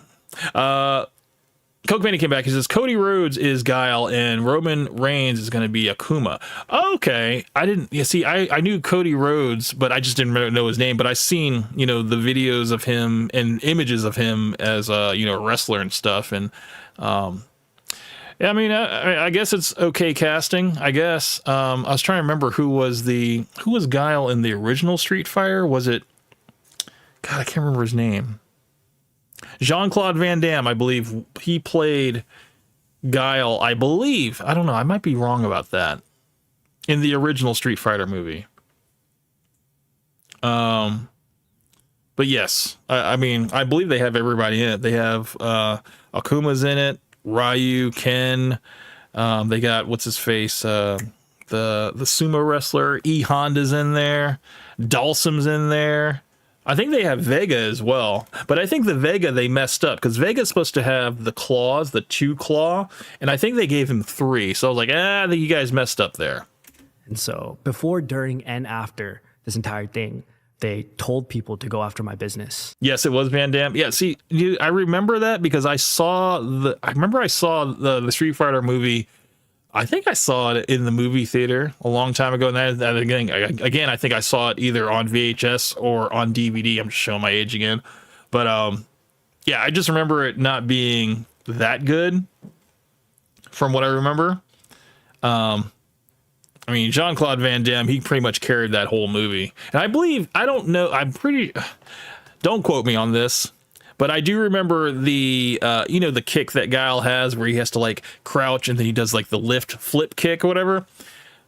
I believe Jean-Claude Van Damme learned how to do that in real life. And I don't know if he did it without the use of wires or not, but I do remember in an interview, they were asking him, you know, how long did it take him to figure out how to do that? But yeah, apparently he learned how to do that in real life. So. We saw this in the live stream as well. Vitaly's goons begging the viewers, you know, go cancel this guy, go inform his business, go tell everyone, trying to actively ruin his life on baseless and false accusations. Completely scorched earth, man. Vitaly, man, when he wants to ruin your life, man, he goes all in. He goes for your job, he goes for your money, and he goes for your livelihood, man. Like, just completely, like, you basically can't come back from this. Again, highlighting the absolute sloppiness and how Vitaly and his band of merry pricks had absolutely no business hunting predators. They're not qualified, don't do their research, and don't give a shit about any of it other than viewership and clips. Now Akash gives an insight into his headspace and what was running through his mind during Vitaly and his gang harassing him. I asked to look at the Snapchat and they wouldn't show me. And then right after that, I'm pretty sure is when I was like, okay, I need to call the cops immediately because I want all the evidence. Yeah, get everything documented, man. That was smart on his part. To be documented. Like I don't feel safe right now. And most importantly, all the evidence to exonerate me and clear my name fully because I'm fully innocent needs to be documented immediately. And since some of the chats were on Snapchat, I've never been on Snapchat, but I do understand that after a certain amount of time, doesn't like the Snapchat like disappear or something, or the messages disappear on Snapchat. So I think there might be a way for you to save them or not, or if you could screenshot it or something. I think it would be probably in his best interest if he did that as well. The only solution towards documenting that evidence properly, in my opinion, was the cops. And so I was like, okay, I'm going to call the cops immediately. Then they came. And I was like, take my phone, look through everything, go through everything. I waived my, like, any normal person, if you've watched any type of lawyer TV show or anything. Yeah, they all say, don't say anything. Exactly. Don't say talk. anything without the presence of counsel. Yeah, see, he had nothing to hide. He knew he was innocent. That's why he was able to waive his Miranda rights to just lay like, no, please document everything so you can have it all on your record. I have nothing to hide. And that's, you know, that's kind of the mark of an innocent man. I don't think anybody that had anything to hide would wait for legal counsel to, you know, speak for them. You know, he was in 100% in his conviction that he was innocent. Like, you should know your rights, protect your rights. Anything you can say can and will be used against you. Like, so they read you the Miranda rights. It was like, hey man, anything you say can and will be used against you. It's like, you want to speak? They went through that entire thing with you? Yeah, so in the beginning, I was trying to get them to go through all the evidence in the very beginning, the moment that I met up with them, but they said, you need to wait until we read you your Miranda rights. And so I had to wait before, you know, I could talk to them about anything. And then I like waived my rights and I told them, look through my phone, look through everything. I have nothing to hide. I want to figure this out with you. At this point in time, everything was like a puzzle in my head where the pieces didn't fit. Akash definitely made the right move there, you know, calling the police straight away, getting actual law enforcement who deal with this stuff involved rather than Vitaly and his degenerate mates, instantly giving his phone away, instantly wanting everything documented, and that served him extremely well. As yeah, of course, you know, because now the onus is on Vitaly now to show what he has, you know, and then when they see that that little piece of information doesn't link up with his account, it exonerates him completely. So yeah, that was pretty smart. We saw when Akash showed us the police interview and the police even sympathizing with him and what he had to go through. No, I appreciate it. Yeah, I genuinely, I feel bad.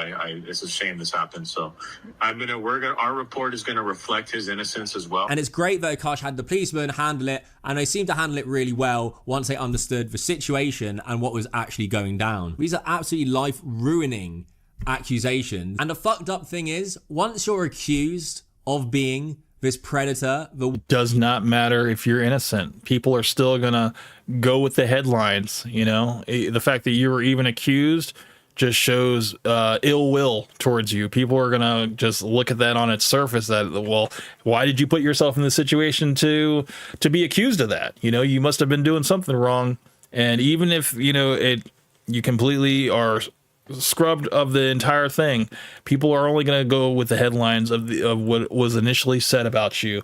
And it's, you never will live it down, unfortunately. And this guy has a business too, so it's like I don't know, man. It's going to be a rough patch for him for a while. Worst thing on earth. A lot of people see that clip and that's it, and you're labeled that. His digital footprint is that. Yeah, people don't try to do the research, the necessary research of looking into it further and reading beyond the headlines and seeing that this guy is innocent. So at least that's kind of what we do over here. We look at multiple sources of certain things. We do follow up, and I like to get clarity on everything we talk about over here.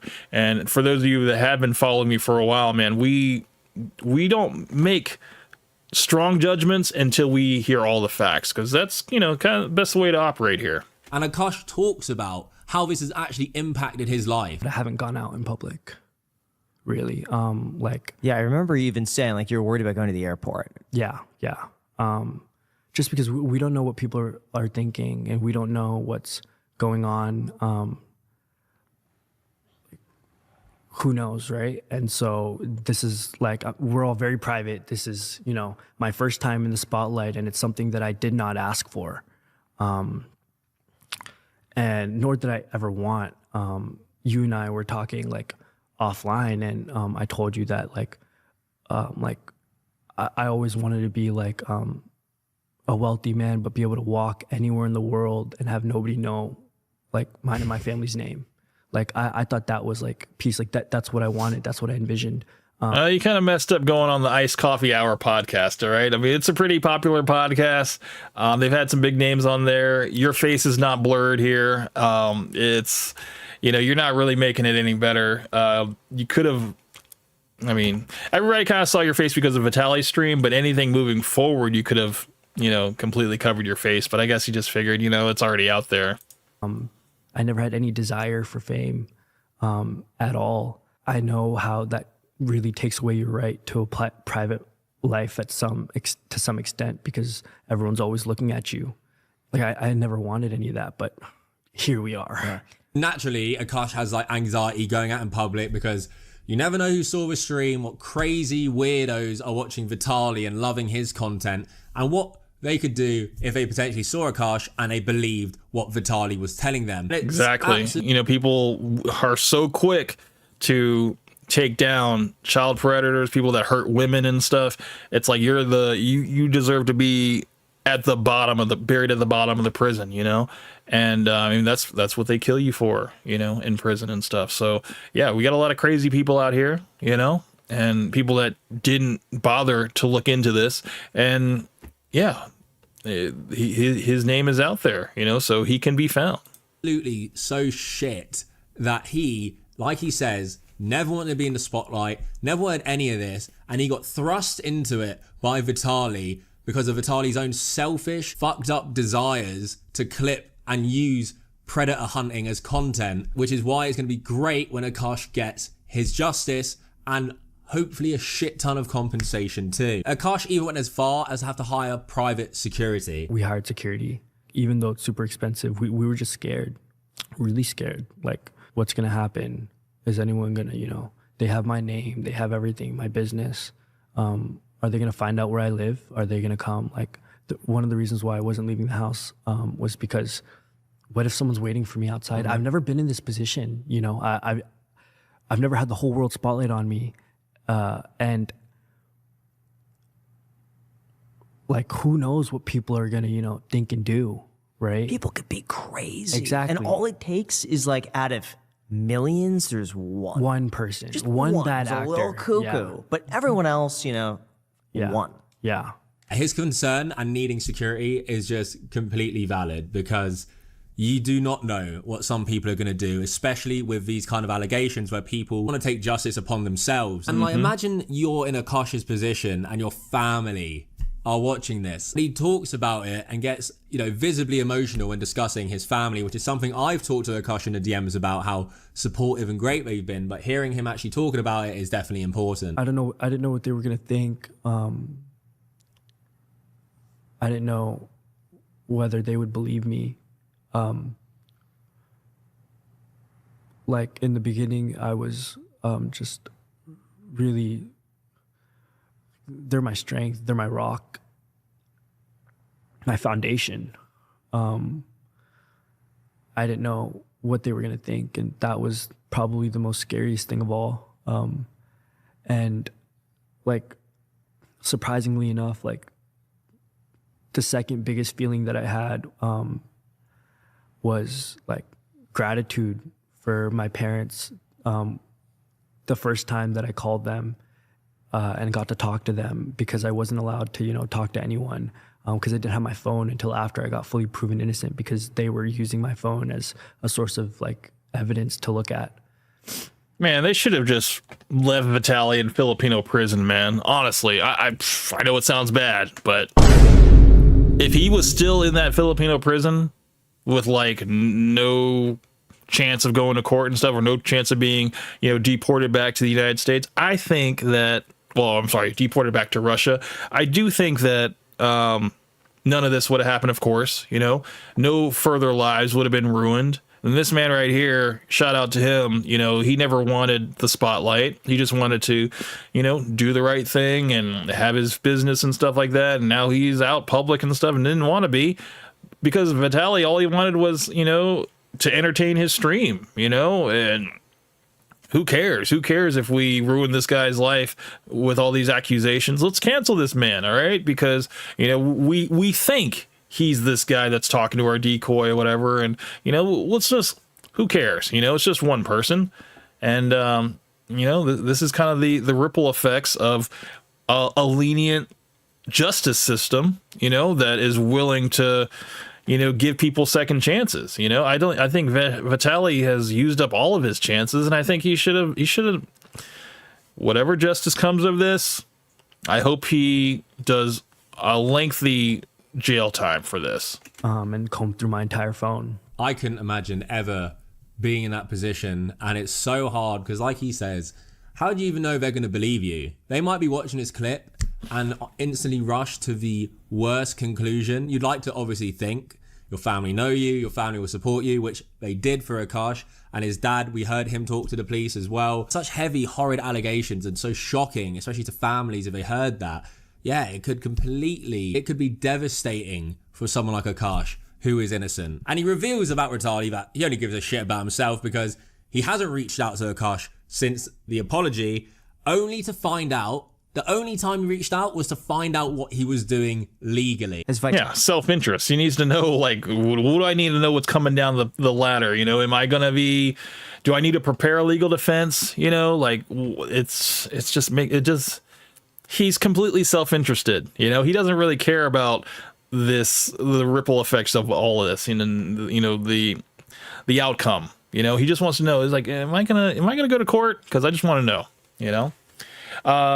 Who is that YouTuber? Are you talking about Kavos? That's the guy that has the behind the laptop, the Legion laptop. That's Kavos. That is his name. Hallie reached out to you privately. Aside from right after the apology, asking what we were going to do legally, no, he has not reached out. It's not Kavos. It's the guy's just name happens to be Kavos. Even after having your innocence proven, have you received a lot of hate? I have. What do they say? That they don't believe me. even though all parties involved have fully cleared me and said that this is a mistake on Vitaly's side. There's two things to address there. One, Vitaly just shaking in his boots, asking, oh, what are you going to do legally, man? Yeah, sue the ever-living shit out of you for almost ruining his life. That is the only thing that needs to be done, and justice needs to be served. As far as Akash saying there that he's been getting hate. No, it's not Kavos from our stream, dude. I think that would be great if it was. No, it just happens to be a coincidence. This is Kavos, capital K Kavos, but yeah, this is not our Kavos.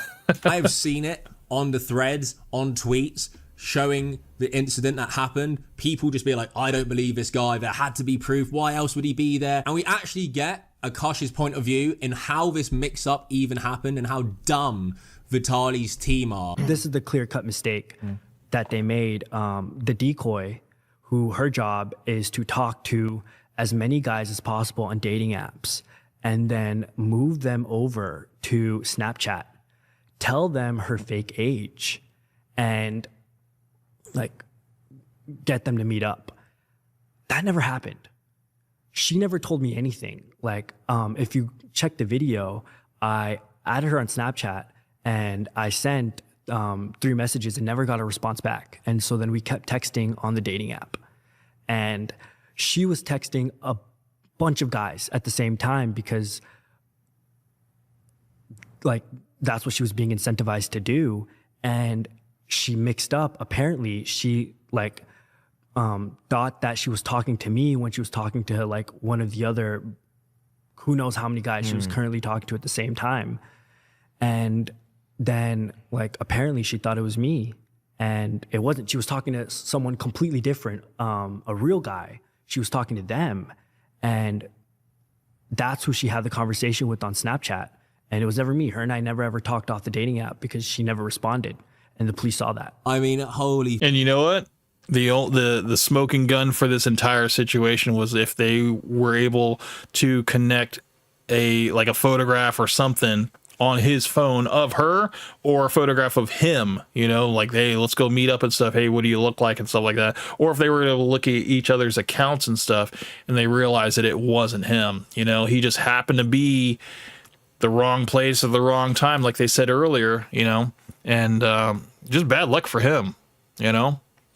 Fuck. So Akash says they met on the dating app, him and this decoy. They've only ever talked on the dating app. This girl got confused with the guy she was talking on Snapchat, where she told him she was a minor, didn't do any sort of research properly, were rushing to make content, rushing to go, gotcha. They probably had no content and were just dying to get some clips. And in that sloppiness and absolute disregard for the truth, they falsely accused Decoder X, man. Well, welcome, man. Welcome, aka Kavos. Yo, sup, camp. I didn't think you were going to react to this. Hey, you know, we have burned through all of last week's content, the stuff that I was supposed to put out, and now we are on to this week's content. I got one more thing we're going to talk about. We'll just close it out. But welcome to the stream, sir. There was a question if this was Kavos from the stream, and this is actually another Kavos, another YouTuber by the name of Kavos, and I just thought that was perfect timing, as always, for you to come in right at this very moment.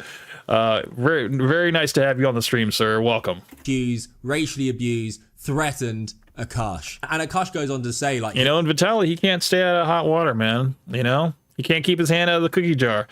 You know, it's just like he's in too deep. He's got to make content, and that's the only way he knows how to make it happen. You know, he's like, look, I had a little bit of success with the Predator streams, you know, maybe I can go back to that. And this is like one of the first ones that he did post Filipino jail, and it's landing him in some serious hot water, you know. So yeah. Coke Penny says, wait, Decoder is Kavos? I didn't know who's who. Yes. I'm sorry to be the one to tell you this, but yes. That is Kavos, aka Decoder Kavos. I don't know why Decoder has changed his name, but I'm willing to call him whatever he wants to be called. You know, but yes. Decoder says, yeah, dude, that's me. See, I mean, Kavos is out here making content as well. All right, we just gotta catch up to him. He thought the whole thing at the start was like this prank. Like he was so in disbelief what was happening that he couldn't even comprehend it was real. 30 seconds of me exiting my car, there's just like 9 people with like 5 cameras shoved in my face saying the craziest stuff. I had no idea what was going on. I mean, in my head, I was just like, is this a fucking prank? Like, what is going on? In my head, and I think I even said this in the video, like, is this a prank? Because I knew I was completely innocent and I knew that like I had done nothing wrong. And so in my head, I was like, maybe they're just doing this like for views or whatever, because I knew I did nothing wrong. And then I tried to... Coke Benny is now, he's in a crisis right now. He needs to know the truth. He's like, he's Kavos, you're Kavos, I'm Kavos. Are there any other Kavos I should know about?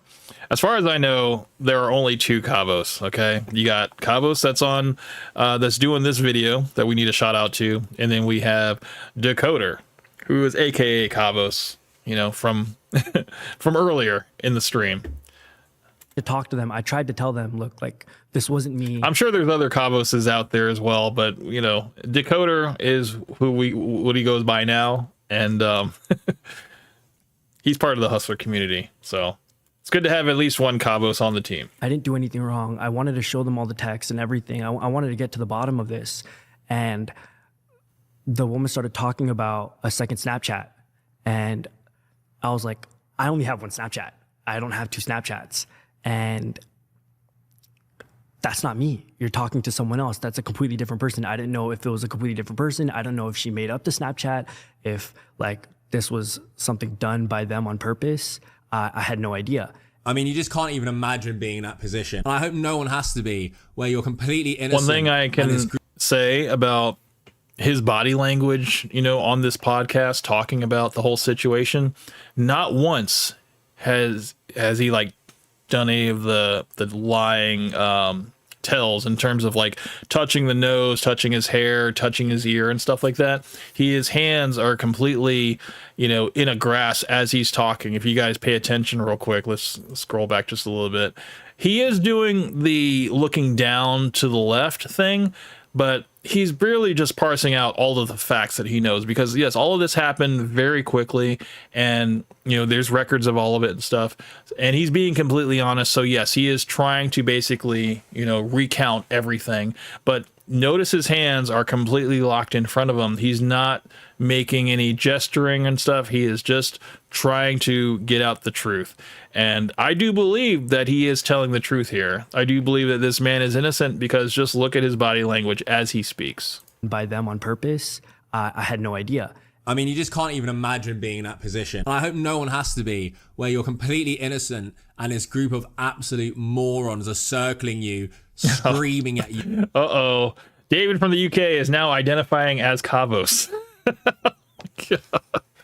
Oh no. David, man, we got to keep you as David from the UK, man. We can't have any more Kavoses. That's too many. Kavoses. Coke Benny says, I'm out of here. Oh, man. Y'all made Coke Benny leave, man. Damn. You most horrific shit, just for content, just for clips. And the way Akash is speaking and the things we have learned even more today, Vitaly is so fucking screwed. Any lawyer around the world. This is a slam dunk. Just understand that. That's all you need to know. Defamation 101. You got the videotape. You got the false accusations. You got the police reports. Everything, dude. Everything's been documented. So it's just a matter of time now. Would be just chomping at the bit.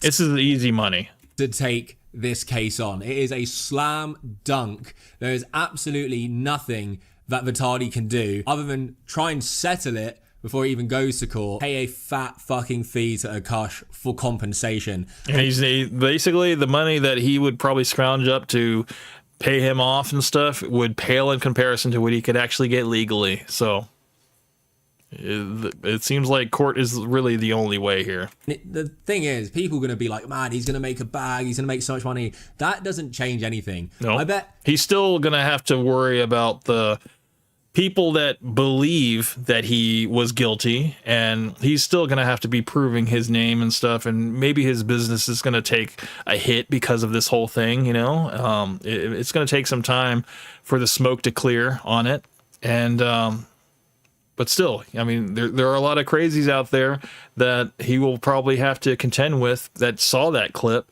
and didn't bother to do the research.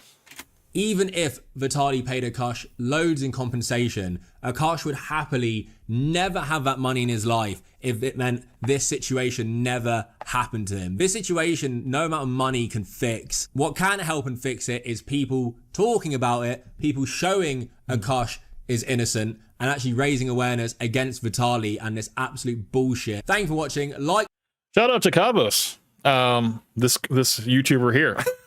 For covering this, because I did want to cover this because this was something that kind of blew up, and you know, now that we know that the tables have kind of turned and it's basically going to be coming crashing down on Vitaly soon. It's just a matter of when, you know, because that's it, man.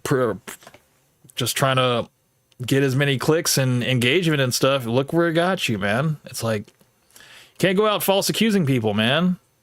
You got to have 100% proof. And yeah, they jumped the gun on this one. Let's move on. I got some more to talk about. Let's see. So there is we are going to kind of circle back to Clavicular. I know he was our first story.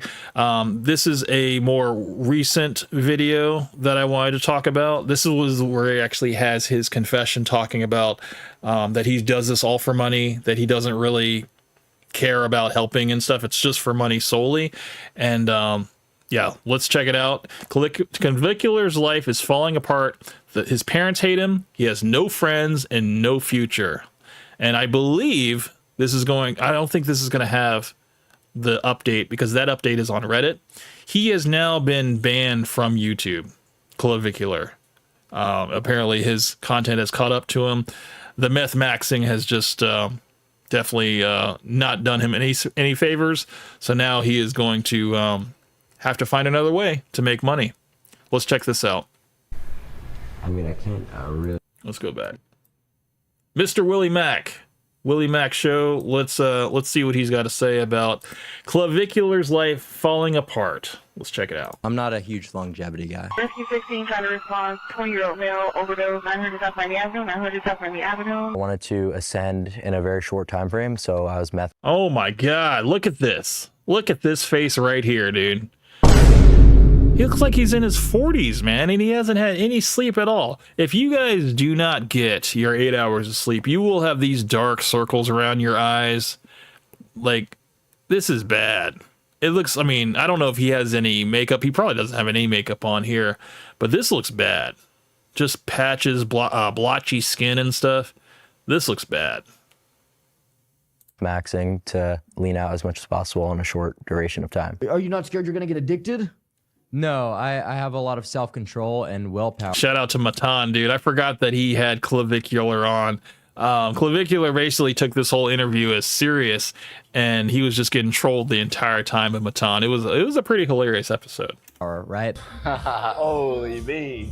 You want an Addy? This is Clavicular. He's now assembled a team of looks-maxers that all do this. They're multiplying, but I don't think it's really ascending. I think it's more of a slow descent into isolation and cognitive decline. These guys think if Charlie Kirk was more handsome, he wouldn't have been shot. Would Charlie Kirk have gotten assassinated if he were Chad? Well, probably not, and here's why. Good-looking people experience something called the halo effect, so it's quite possible that if Charlie were to be better looking, someone wouldn't have hated him enough to assassinate him. This might be an insensitive video to make, but I'm really trying to bring awareness to how brutal the black pill is. So that means you better start punching your face so it swells up and your cheekbones look more pronounced. Bone smashing is one of my all-time favorites. How does that work? You just lay down in your bed, brace your head, and then just punch like this. This may seem like a meme. It's not. His entire crew of looks-maxers believe in this. Genuinely do think bone smashing is... This is a wig, everybody. Let's not forget.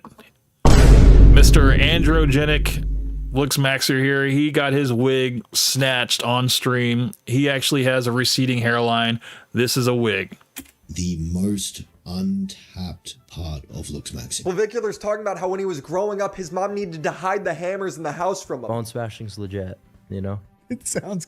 You don't take a hammer and go like this? I used to do it with a hammer, but my mom used to always take away my hammer. Come into my bathroom and they would like look through all the drawers and like they take the hammers out. Like all the hammers in the house would be hidden. Your parents think about everything that you sort of become. They hate it. At 17 years old, he was getting filler around his nose to fix what he called piggy nose syndrome, and he was taking out student loans to do it. You can actually get college loans and use it for surgery. So this is a method. So this is the guy also that was taking testosterone, steroids at 14 and using crystal meth to basically lean max and all this stuff. And, you know, now it's just a mixture of uppers and downers in order to kind of regulate his mood while he's on stream, to basically entertain people, to keep high energy, but also at the same time not pass out completely. I've been telling people, yeah, you can literally do that. When he's driving around in the car, he takes off his pants and wraps a shopping bag around his dick to try and make it longer. Another thing. That's another one. I forgot about that. He has a section of his stream where it's called fraud maxing, where he will do certain actions in order to kind of give the illusion that he has, you know, muscles and stuff like that. Remember, I don't know if you guys remember, we were talking about how he did the chicken cutlets on his shoulder blades to make it look like he had bigger biceps, and now we are now hearing him tying a plastic bag around his unit in order to make it look larger. That I'll do called shopping bag hanging. What you're doing shopping bag hanging. Let's just listen to this for a minute. You're taking a bag, you're filling with items, like, you know, put some weights in there. I'd usually put like 5-10 pounds of weights, and then you're just going to hold on your shaft after you wrap the bag around your wrist.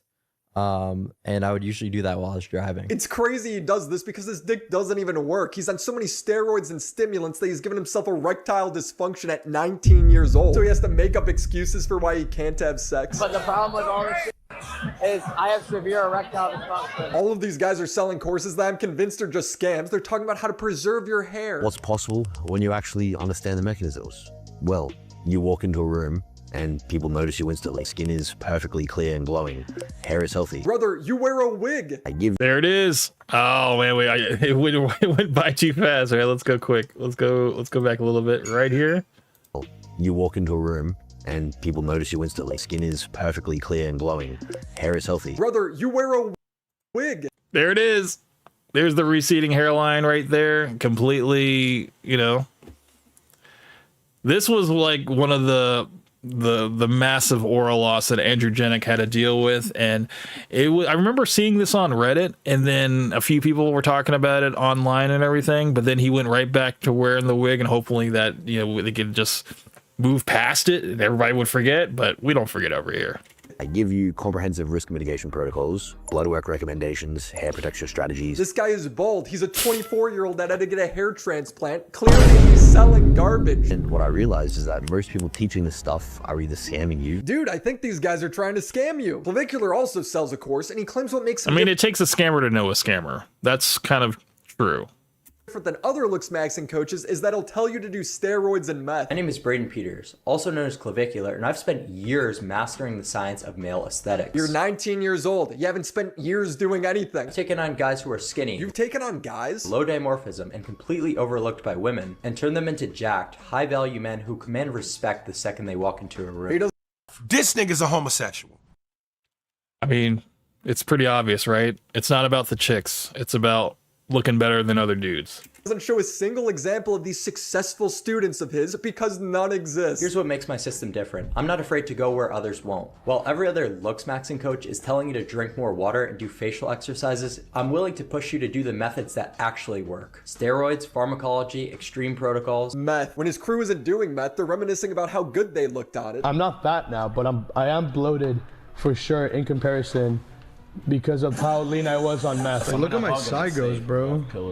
Bro, reminiscing about old days past, man. Oh man, I remember when I had this like chiseled jawline, man, when I was on all these drugs, and now I can't reach that again, man. It's chasing the dragon, man. That's literally what they're doing. They're like, man, I look so much better back then. Now look at me now. There's actual fuel. Look at this.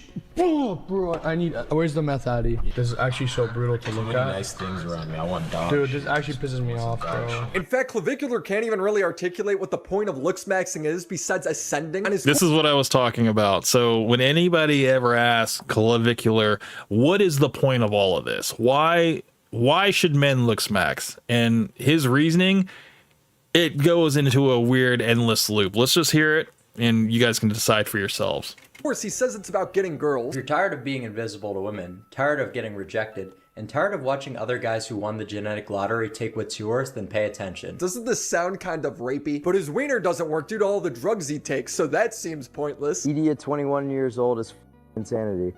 Permanent ED. Dude, it's genuinely done for me. Yeah, it's done for me, bro. Fuck. It is so sad, though, that I can't. Dude, it's the worst. And I have pretty serious ED already. For real? Yeah, I mean, I do a lot of shit. Like when I'm on bars or like I'll take something called pre-gab. Okay. So, you know, throw a condom on there, it's not happening. Adam's 42 and he doesn't have this problem. Clavicular has since come out and said that dating and going after girls is a waste of time. It's a mega waste of time. Who does that sound like? Doesn't that sound like Myron? This nigga's a homosexual. Just talking to girls, going out on dates and stuff like that. Yeah. He's admitted on stream that the only reason girls hang out with him is to promote their OnlyFans and social media accounts. Yeah, of course. People know that Clavicular is popular, so of course they're going to stand next to him to kind of get their name out there and boost up their numbers and stuff. So yeah, of course. But they know that they don't have to sleep with him or do anything, you know, with him and stuff. They just need to be around him. So yeah, he's completely getting used by the girls. He's basically being around a bunch of guys that are just using him for, you know, their own reasons and stuff. They don't genuinely care about him and stuff. They just want to kind of, you know, ride on his coattails. Teen Toast with Ghost came back. He says, "It's not sad. I am stupid. Here's your sign." Wait, what? It's not sad. It's I am stupid. Here's your sign. Oh yeah. You know, the thing about this group of followers that Clavicular has, it's like, yeah, you got a lot of young guys out here that are just trying to, you know, detox from the red pill because they realize that that's not going anywhere. That's going to keep them single. So what do? They need to looks max. They need to basically bone smash. They need to do all these type of steroids and stuff to get them, you know, get their bodies, you know, nice and jacked and everything, and then just figure out how to get a personality somewhere later down the line, you know, because it's looks first and then personality maybe third or fourth. I don't know. It's unlikely that they would want to be around me if it wasn't for the fucking viewership I had. God forbid I asked them to hang out off stream. Oh, dude, like not a fucking chance. I mean, at least he has a little bit of awareness about that. You can kind of give him points for at least speaking the truth about that. Isn't he a bit confused on what ascending even means? Is it so people are nicer to you so you can make more friends? But then he says friends and community are a waste of time. I was posting on online forums, so I was sort of like a well-known name in a really small, tight-knit community. And then I kind of took it a little bit more serious because people were asking me, like, how do you do this? So it's really just about that. I think people are scared to make friends now, too. Screen time's at an all-time high. People aren't really going out. Community's kind of in collapse. Less people have real friends. I don't know the relevance of that. What do you mean? What's the relevance of that? Is he asking what's the relevance of having friends? What's kind of what you were just talking about? Not at all. Wanting to ascend and finding your place in the world, SMV. I was just talking about the pharmacology. World. Oh yeah, but I'm kind of getting into your goal is to help people ascend, right? Yeah, but I mean, like, what's the value there? I mean, in engaging with people in real life? Yeah, I mean, there's really not that many people that are worth interacting with, I would say. Oh my God, he's even weirder than I thought. This is what I mean when these guys talk about ascending. It doesn't mean anything. It's just a buzzword. It's about improving. It's just about being the best looking guy in the room. It's not only for the male gaze though, because women, you know, it's like they're like, they don't really care if they approve of them or not. You know, it's like, yeah, it's great if, you know, but they understand that women are going to crowd around them because they have a following already, that an established following online. So yeah, they have clout and that's why they want to be the best looking guys to other guys. It's kind of a little sus. Your health? No, because they're doing meth. Is it about building relationships? No, because that's apparently a waste of time. Well, then it must be for sex. Nope, because there's no value there. Most people are extremely jester. Like they're funny, or like they're just have completely misprioritized lives. Brother, you take your pants off while you're driving and tie a shopping bag around your cock. You're not just a jester, you're a clown, you're a circus freak. Most people go to the bars with their friends to make good memories and laugh. Not Clavicular. He says that's loser behavior. I would say the average person that you meet who's like an enjoyer of sports, who drinks beer, for example, you know, let's go have a beer at the pub and watch Sunday football. Like that's the worst thing that you could do. Like you should be on PubMed reading various different studies on how you could looks max. You don't think there's any value in like social interactions with people? I wouldn't say people in general. He's the wrong person to ask. I mean, he's autistic. So, I mean, of course he's going to say, yeah, I don't really see the value in just building relationships with people, whatever. I'd rather just kind of sit at home and just kind of figure out better ways to looks max. Instead, you should spend time on looks maxing for him. Like, dude, this is why you have no social skills and you have to drink alcohol to even talk to a girl. Like, he frames it as if he's so smart for figuring this out. People will just drink alcohol for no reason at all. It seems like, let's go have a drink, when if you were actually smart, you would realize the purpose of alcohol is to lower your inhibitions to talk to girls. So that's the only time in which it makes sense to leverage such a toxic drug like ethanol. Guys, these girls do OnlyFans. They want to be on his stream and come off as likable. All he has to do is act normal. Can't manage it. Dude, let's go. He starts complaining because the girls aren't into him. Bro, I mean, it's like legit brutal. Like, you think like these girls, like, I'm like millionaire max, like status max. I'm millionaire and status max and like reasonably looks max, and you're still looking for a dog. He's unironically molding about a dog. Another time he's hosting a party at his house. These are all people he invited. He just doesn't have, like, even though you have this exterior about yourself, you have still a very low self-worth about yourself. So low self-esteem and everything. He still doesn't think he's good enough. And he says he has to shoot up Trend to raise his sex drive. I'm gonna go take some Trend real quick. Yeah, because I want to raise my libido. And it also makes me like kind of low inhib, you know? Yeah, all right, so see you guys later. Nice to meet you. Why would you even admit that, dude? It's just like way to telegraph your entire mindset. Like, yeah, I'm trying to boost my sex drive and also lower my inhibitions. Yeah, man, smart. Oh, dude, I'm so bad at talking to people. On God, I'm gonna kill myself. Yeah, because my social skills Yeah, are quite dog. So sometimes it's just like, I kind of need to, unfortunately, drug max to be able to fit into like the neurotypical world, I would say. There it is, man. He's got to do drugs in order to feel normal. It just, you cannot take any other lesson from Clavicular other than just that. That is basically his whole angle, is that he has to do that in order to be normal, to order to entertain his stream and all that stuff like that. But anybody that follows him and thinks that he has anything worth like following, you know, it's like, you gotta understand, like, this guy, he's still trying to figure things out himself. You need to get off the forum and talk to people. He meets a girl, she's ethnically Syrian, but she clearly grew up in America. His opening line is, what do you think about the civil war over there? So what country are you from? What country? Like your ethnicity. Oh, I'm Cape Verdean and Syrian. What do you think about like the civil war in Syria? But I don't really like look into it. Like ISIS and all that? Like Assad? No, I don't really know anything about that. Bro, she doesn't care. Move on to a different subject. Well, which side like did you like root for in the war? Like Assad or like you know, the freedom fighters? Oh. Freedom fighters, obviously. Oh, really? Right?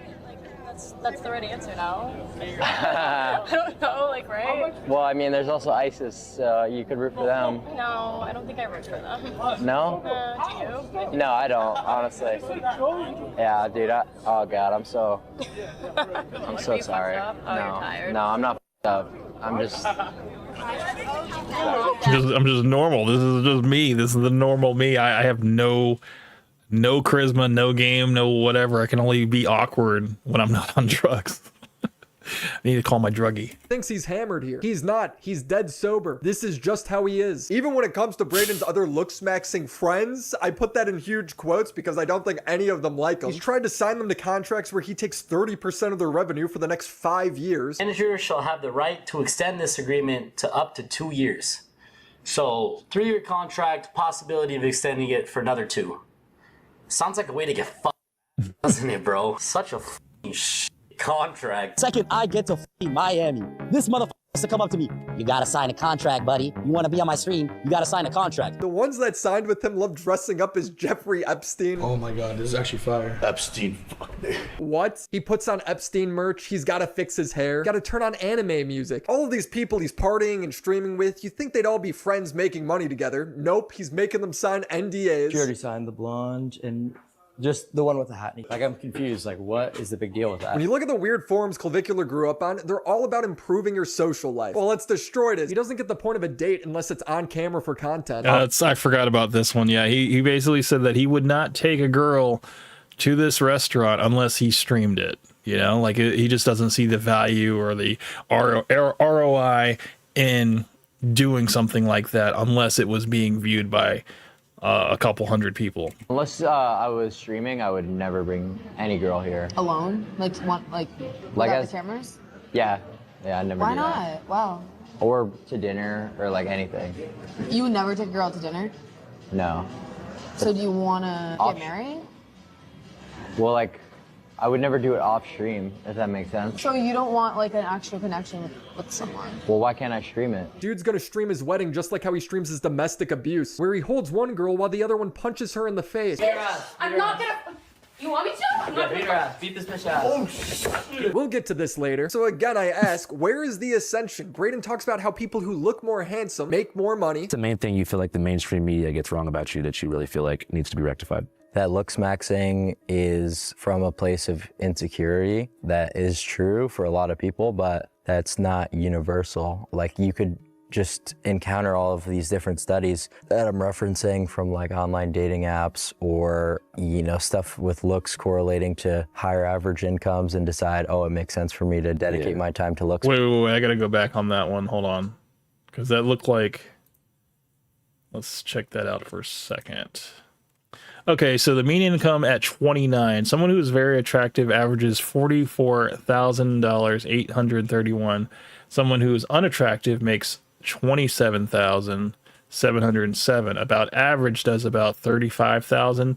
Someone who's attractive does about $38,000, closer to 39. And then someone who's very attractive does 42. I'm sorry, I read that first part wrong. Very unattractive does 44. So this kind of disproves what he just said. Good looks don't necessarily pay. If you are very unattractive, it's all about performance, right? As long as you're competent, you can make $44,000 at 29. Being very attractive brings you like 42. So I guess, I don't know, man. Maybe he's looking at, look, you can be very attractive and just kind of coast on your looks, but I think it depends on what field you're in, you know? But yeah, and that's very, so if you're very unattractive, you can be, I guess, more resourceful and do very well because you have your other traits to fall back on in terms of resourcefulness, intelligence, you know? If you're unattractive, it's just weird, like this valley between someone who's unattractive, and somebody who's very unattractive. If you have nothing in terms of the looks department, whatever, you just have competence and you're confident in you're licensed and whatever you're doing and stuff, you know, you can make pretty good money. Interesting. So David from the UK says, guy is heading for a short life if he carries on this way. Steroids enlarge your heart, among things, and it also shrinks your balls too. Damn. It's there's a lot of I mean, like I said before, man, if there might be a Kalshi that's already out there, which is like online gambling, in terms that like they've already people are going to already gamble to see if Clavicular is going to make it out of his 20s, and that's a safe bet, man, to take. If we all want to make a little bit of money, on this side, for those that want to gamble and stuff, it would probably be a safe bet to say that he's probably not going to make it out of his 20s. I know that's terrible to say, but it's pretty accurate, man. Atozy Ghost came back. He says skills are more important. Being attractive helps get your foot in the door. That's true. Absolutely. I mean, I think people are more prone to listen to someone who is conventionally attractive. At least give them a chance. Absolutely. But I think for at least for men, it's going to ultimately fall on performance. What do you have? What are your ideas and stuff? If your ideas are shit, but you're conventionally attractive, yeah, that's going to get you in the door. But they're going to be like, I think we're going to pass. So yeah. Gene Toast came back. He says, it's how you present yourself. Absolutely. And, confidence is key, man. You don't have to be conventionally attractive. You can actually be very unattractive, actually. But if you have good, solid ideas and ways to, improve profits and stuff, I think people are going to listen to what you say rather than what you look like. So, absolutely. Decide, it makes sense for me to dedicate my time to looks max. Pretty privilege is real. I do believe that is in terms of, let's look at that next article. Hold on one second. I saw that. Do pretty people make more money? New study looks at beauty premium ugliness penalty. 27,707 participants, 1994 to 2008. Good looks don't necessarily mean good pay. With looks correlating to higher average incomes, and decide, it makes sense for pretty privilege is real. Attractive people can earn up to $5,000 more a year. Interesting. Me to dedicate my time. Science asks, do pretty people really make more money? I think it all depends on the industry. If you're a sex worker, I'm pretty sure a pretty person's going to make more, but I think it's all dependent on what service you're providing. To looks maxing because you calculate the ROI. The most recent study on this topic shows that the ugliest people make the most money. Ugly maxers rise up? There's actually a dude who does this. The internet is so dumb. Any study of this kind ultimately concludes that looks play a relatively small factor when compared to advancing your education or having specialized skills. Andrew Callahan is 50 minutes into this interview trying to figure out what ascending means according to Clavicular, and Clavicular can't even define it. I'm just confused because it's like, on one hand, you're saying. So here we are again. We have a not a professional, but I guess a person who is an authority on an idea of looks maxing who cannot define what ascending is.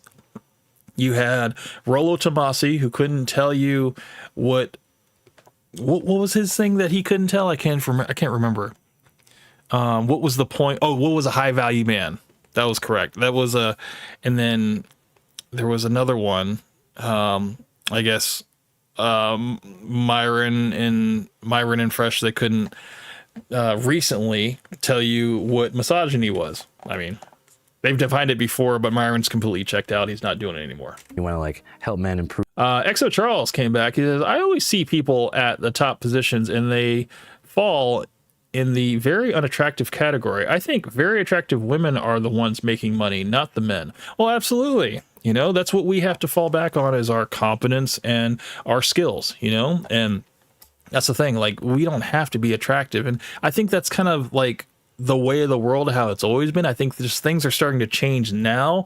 And, with people like Clavicular, he's trying to convince all these young guys that looks are what matter more than skills, when really that's completely backwards. It's like people will be a little bit more, prone to listen to what you have to say. But if what you have to say doesn't come out as anything coherent, and you end up slurring your speech because you're on all these different drugs, whatever, to kind of maintain this physical image, it's like, what was the point? Were you trying to approach a girl and stuff to, try to, pick her up and stuff? Like, but what's the end result going to be? Oh, I'm sorry, but I can't perform because I have ED, it's like, because of all the drugs I'm on. It's just like, it counteracts itself, so it's like, maybe this isn't the best direction for young men. Maybe it's better to develop your personality and get an education and just learn a trade. Maybe that might make you look a little bit more attractive, you know, because you will be making more money.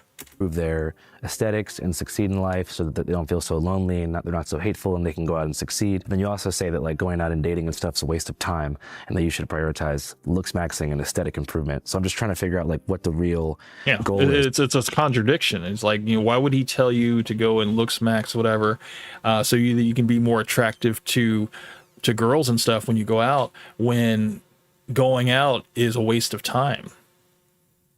You know, it's like, well, what are we doing this for? What's the point? You know? And it's like, well, we're doing it so we can mod. You know, well, at least that's what Clavicular will say. That's his reason for doing it. He wants to be the best looking guy in the room, but not for women. It's mainly just to be, you know, just to be, you know, noticed. It's for improvement because it kind of feels like a closed circle, you know? Well, so you're maxing, and then you know you're putting into play any of the things we were talking about, like, you know, low end have maxing with pre-gab, for example, and going out and doing stuff like that. This man really said the point of looks maxing is to looks max. His relationships and his life suck, and it's revealed it's because he's starting to sputter now. He's just like, wait a minute, I never really thought this through, you know? Like, nobody really asked me what was the point of all this, you know? I've always just kind of went in the direction of like, this is what you got to do in order to ascend and stuff. And now that I'm getting hit with these actual questions, I haven't actually think about my whole ideology, and it's starting to kind of really not make sense. He was getting hooked on looks maxing forums and Discord servers when he was in high school. Social experience in school though, how was that? Well, that would have been during the pandemic, so I was in online school. How do you think that being in online school, like, you know, transformed your experience during that time? Well, obviously you're not interacting with anyone. He may not have gotten sick, but COVID killed this man. Was that the time window that you sort of fell into the looks maxing community? Yeah, like Discord maxing was probably one of the better things to do, because you could actually find like people who have the same interests as you, and you're never going to encounter people with the same niche interests like looks maxing like you will on internet forums. Did you ever actually meet up with any people from the forums in real life? Yeah, actually 2 people in this house. You want an addy? Before the internet, if you were into you want an addy? Oh my god. some sort of weird hobby, people could kind of shame it out of you. Now you can just go online and join a freak show. We were literally microdosing meth for like 3 months. So, and then we quit. Microdosing. Yeah, it was pretty bad. I don't know. I feel, you know, it just takes one bad day. I'm telling you, if you take like 5 milligrams of meth orally, that'll do way less for you than 1 Adderall pill. And so when you factor it in like that, it's like, what are you really scared of? The dose is obviously... Dude, every time I see this guy with his wig and his hat with a little string tightly around his chin because he doesn't want that hat to come off, it's just like, dude, this guy, he's a complete fraud. And they can't even really articulate why they're doing it. It's not for girls. It's not for money. They're not even doing it for themselves. For me, it just seems like they're doing it for other men's approval. This nigga's a homosexual. I knew it. It's just for the male gaze. If you were to relate it to women, it's kind of like when women go and get like the caterpillar eyelashes or like the raptor claw fingernails, you know, or the lip injections, you know, to have the duck lips and stuff, or the, you know, the ass injections, whatever, to have like the huge badonk, you know. It's like, it's for competition with other women. It's for the female gaze. That's not for us, you know? So now men are starting to do it now for the male gaze, you know? It's like, yeah, you work on your body and stuff, and you don't really get as many compliments from women, but you get a ton of compliments from other dudes. So it's like, is that really the outcome you're looking for? I mean, I guess for these guys it works out. Cruz still will not come out of the closet. Looks maxers rate people on what they call the PSL scale. When Clavicular talks about doing jaw surgery and going up in points, this is the scale he's referring to. Extraordinary times call for extraordinary measures. I am getting a double jaw surgery. It's an acronym for 3 forums dedicated to looks. P stands for pickup artist hate, the S stands for slut hate, the L stands for lookism.net. The scale goes from 0 to 8 because nobody can be a 9 or 10. You're going to take all these measurements and calculate them into a final percentage harmony score. I looked at the scale, and I'm not gonna lie, it kind of confuses me. First you got a 0, and that's somebody with deformities. Then you have a 1, that's me obviously. Next you have a 2, which is Aziz Ansari, who I think he's a pretty good looking guy. Then they have Mr. Beast as a 3. They also have Adam Driver as an example of someone who's below average looking at a 3. Well, these people are harsh critics, they have high standards clearly, so who's a 4? Well, it's the school shooter, Elliot Rodger. So a bunch of incels incels came and put their minds together to try and get laid. Elliot Rodgers? That's crazy. Whenever I look at Elliot Rodgers, I always think that if Sneako completely like never left the red pill rage stage of his development, he would eventually become Elliot Rodgers. Built this template. They put a guy who shot up a school because This guy right here. he couldn't get laid out of 4. They think he's the average person. Adam Driver, Mr. Beast, Aziz, they've all gotten laid. How are they not above him by default? A 5 is Taylor Lautner, who was every girl's Hollywood crush at one point. You think he'd be higher because of it. A 6 is just some buff dude. So you'd think the next highest rank would be an even buffer guy. No, it's a twink. This looks like a 15-year-old. They have an extremely feminine looking man as the second highest rated. Then you have an 8, which It starts getting a little sus at this point, doesn't it? It's like, now we gotta start, you know, going for the men that look a little feminine, you know? There's only 1 in a few billion of these people. This is the only example they give for a girl, and it's like, is she really 1 in a few billion levels of pretty? I'm hearing Brayden talk about how he thinks sex isn't supposed to be enjoyable, and I'm like, does he mean that in a reproductive way, or is he just closeted? Because that's not what sex is intended for, right? That's, yeah, like it's enjoyable to have sex with women, but that's not the intention behind it, and that was never meant to be. This is like a very new thing in the context of history. That's not even true. Prostitution is the oldest business model in history. Greeks, Romans, kings, and even some popes are documented partaking in casual sex. It got me thinking, maybe he doesn't have erectile dysfunction at all. Maybe he's just into dudes. He's always rating them. It's like a very objective thing. This is not really based on like an opinion of mine. Would be Matt Balmer scores the highest. I think Isn't he's around. this a little gay?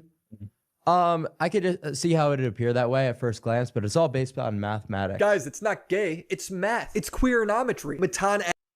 This nigga's a homosexual. All right, ladies and gentlemen, I do appreciate everybody that came out to the stream. Thank you so much. I'm gonna end it here, man. I think we've seen enough. It's kind of eye-opening to see where this whole looks maxing journey has taken Clavicular, and yeah, I mean, it all leads to sus roads, and yeah, it's something that, you know, it's not sustainable, and you know, I think that it's just a matter of time before this guy is out of here. So, but yeah, thank you everybody that came to the stream. Exo Charles, Chi and Tozo Ghost, Coke Benny, Kavos, Decoder, everybody, thank you so much. And I'll see you guys on the next week, man. I did my best to cram as much as I could. We covered everything that we were going to cover last week with a little bit of this week. And yeah, so I'll see you guys on the next one. You guys have a good night. Take care. This is Camp Hustle 1. Out. Hustlers unite every Saturday night. We shine bright, got the spotlight in sight. Live stream flames, haters take flight. Chopping it with Hank, keep the vibe airtight. Commentary live, no script, just pure flair. Every bar a dagger, leaving doubters in despair. This ain't just a hustle, it's a kingdom we declare. Building brick by brick, we ain't folding under glare. Hank Russell in the cut, breaking bread, trading thoughts. While they talk trash, we strategize and plot. Every stream a canvas, every word a stroke of art. We out here taking names, pulling strings, playing smart. Hustlers unite every Saturday night. We shine bright, got the spotlight in sight. Live stream flames, haters take flight. Chopping it with Hank, keep the vibe airtight.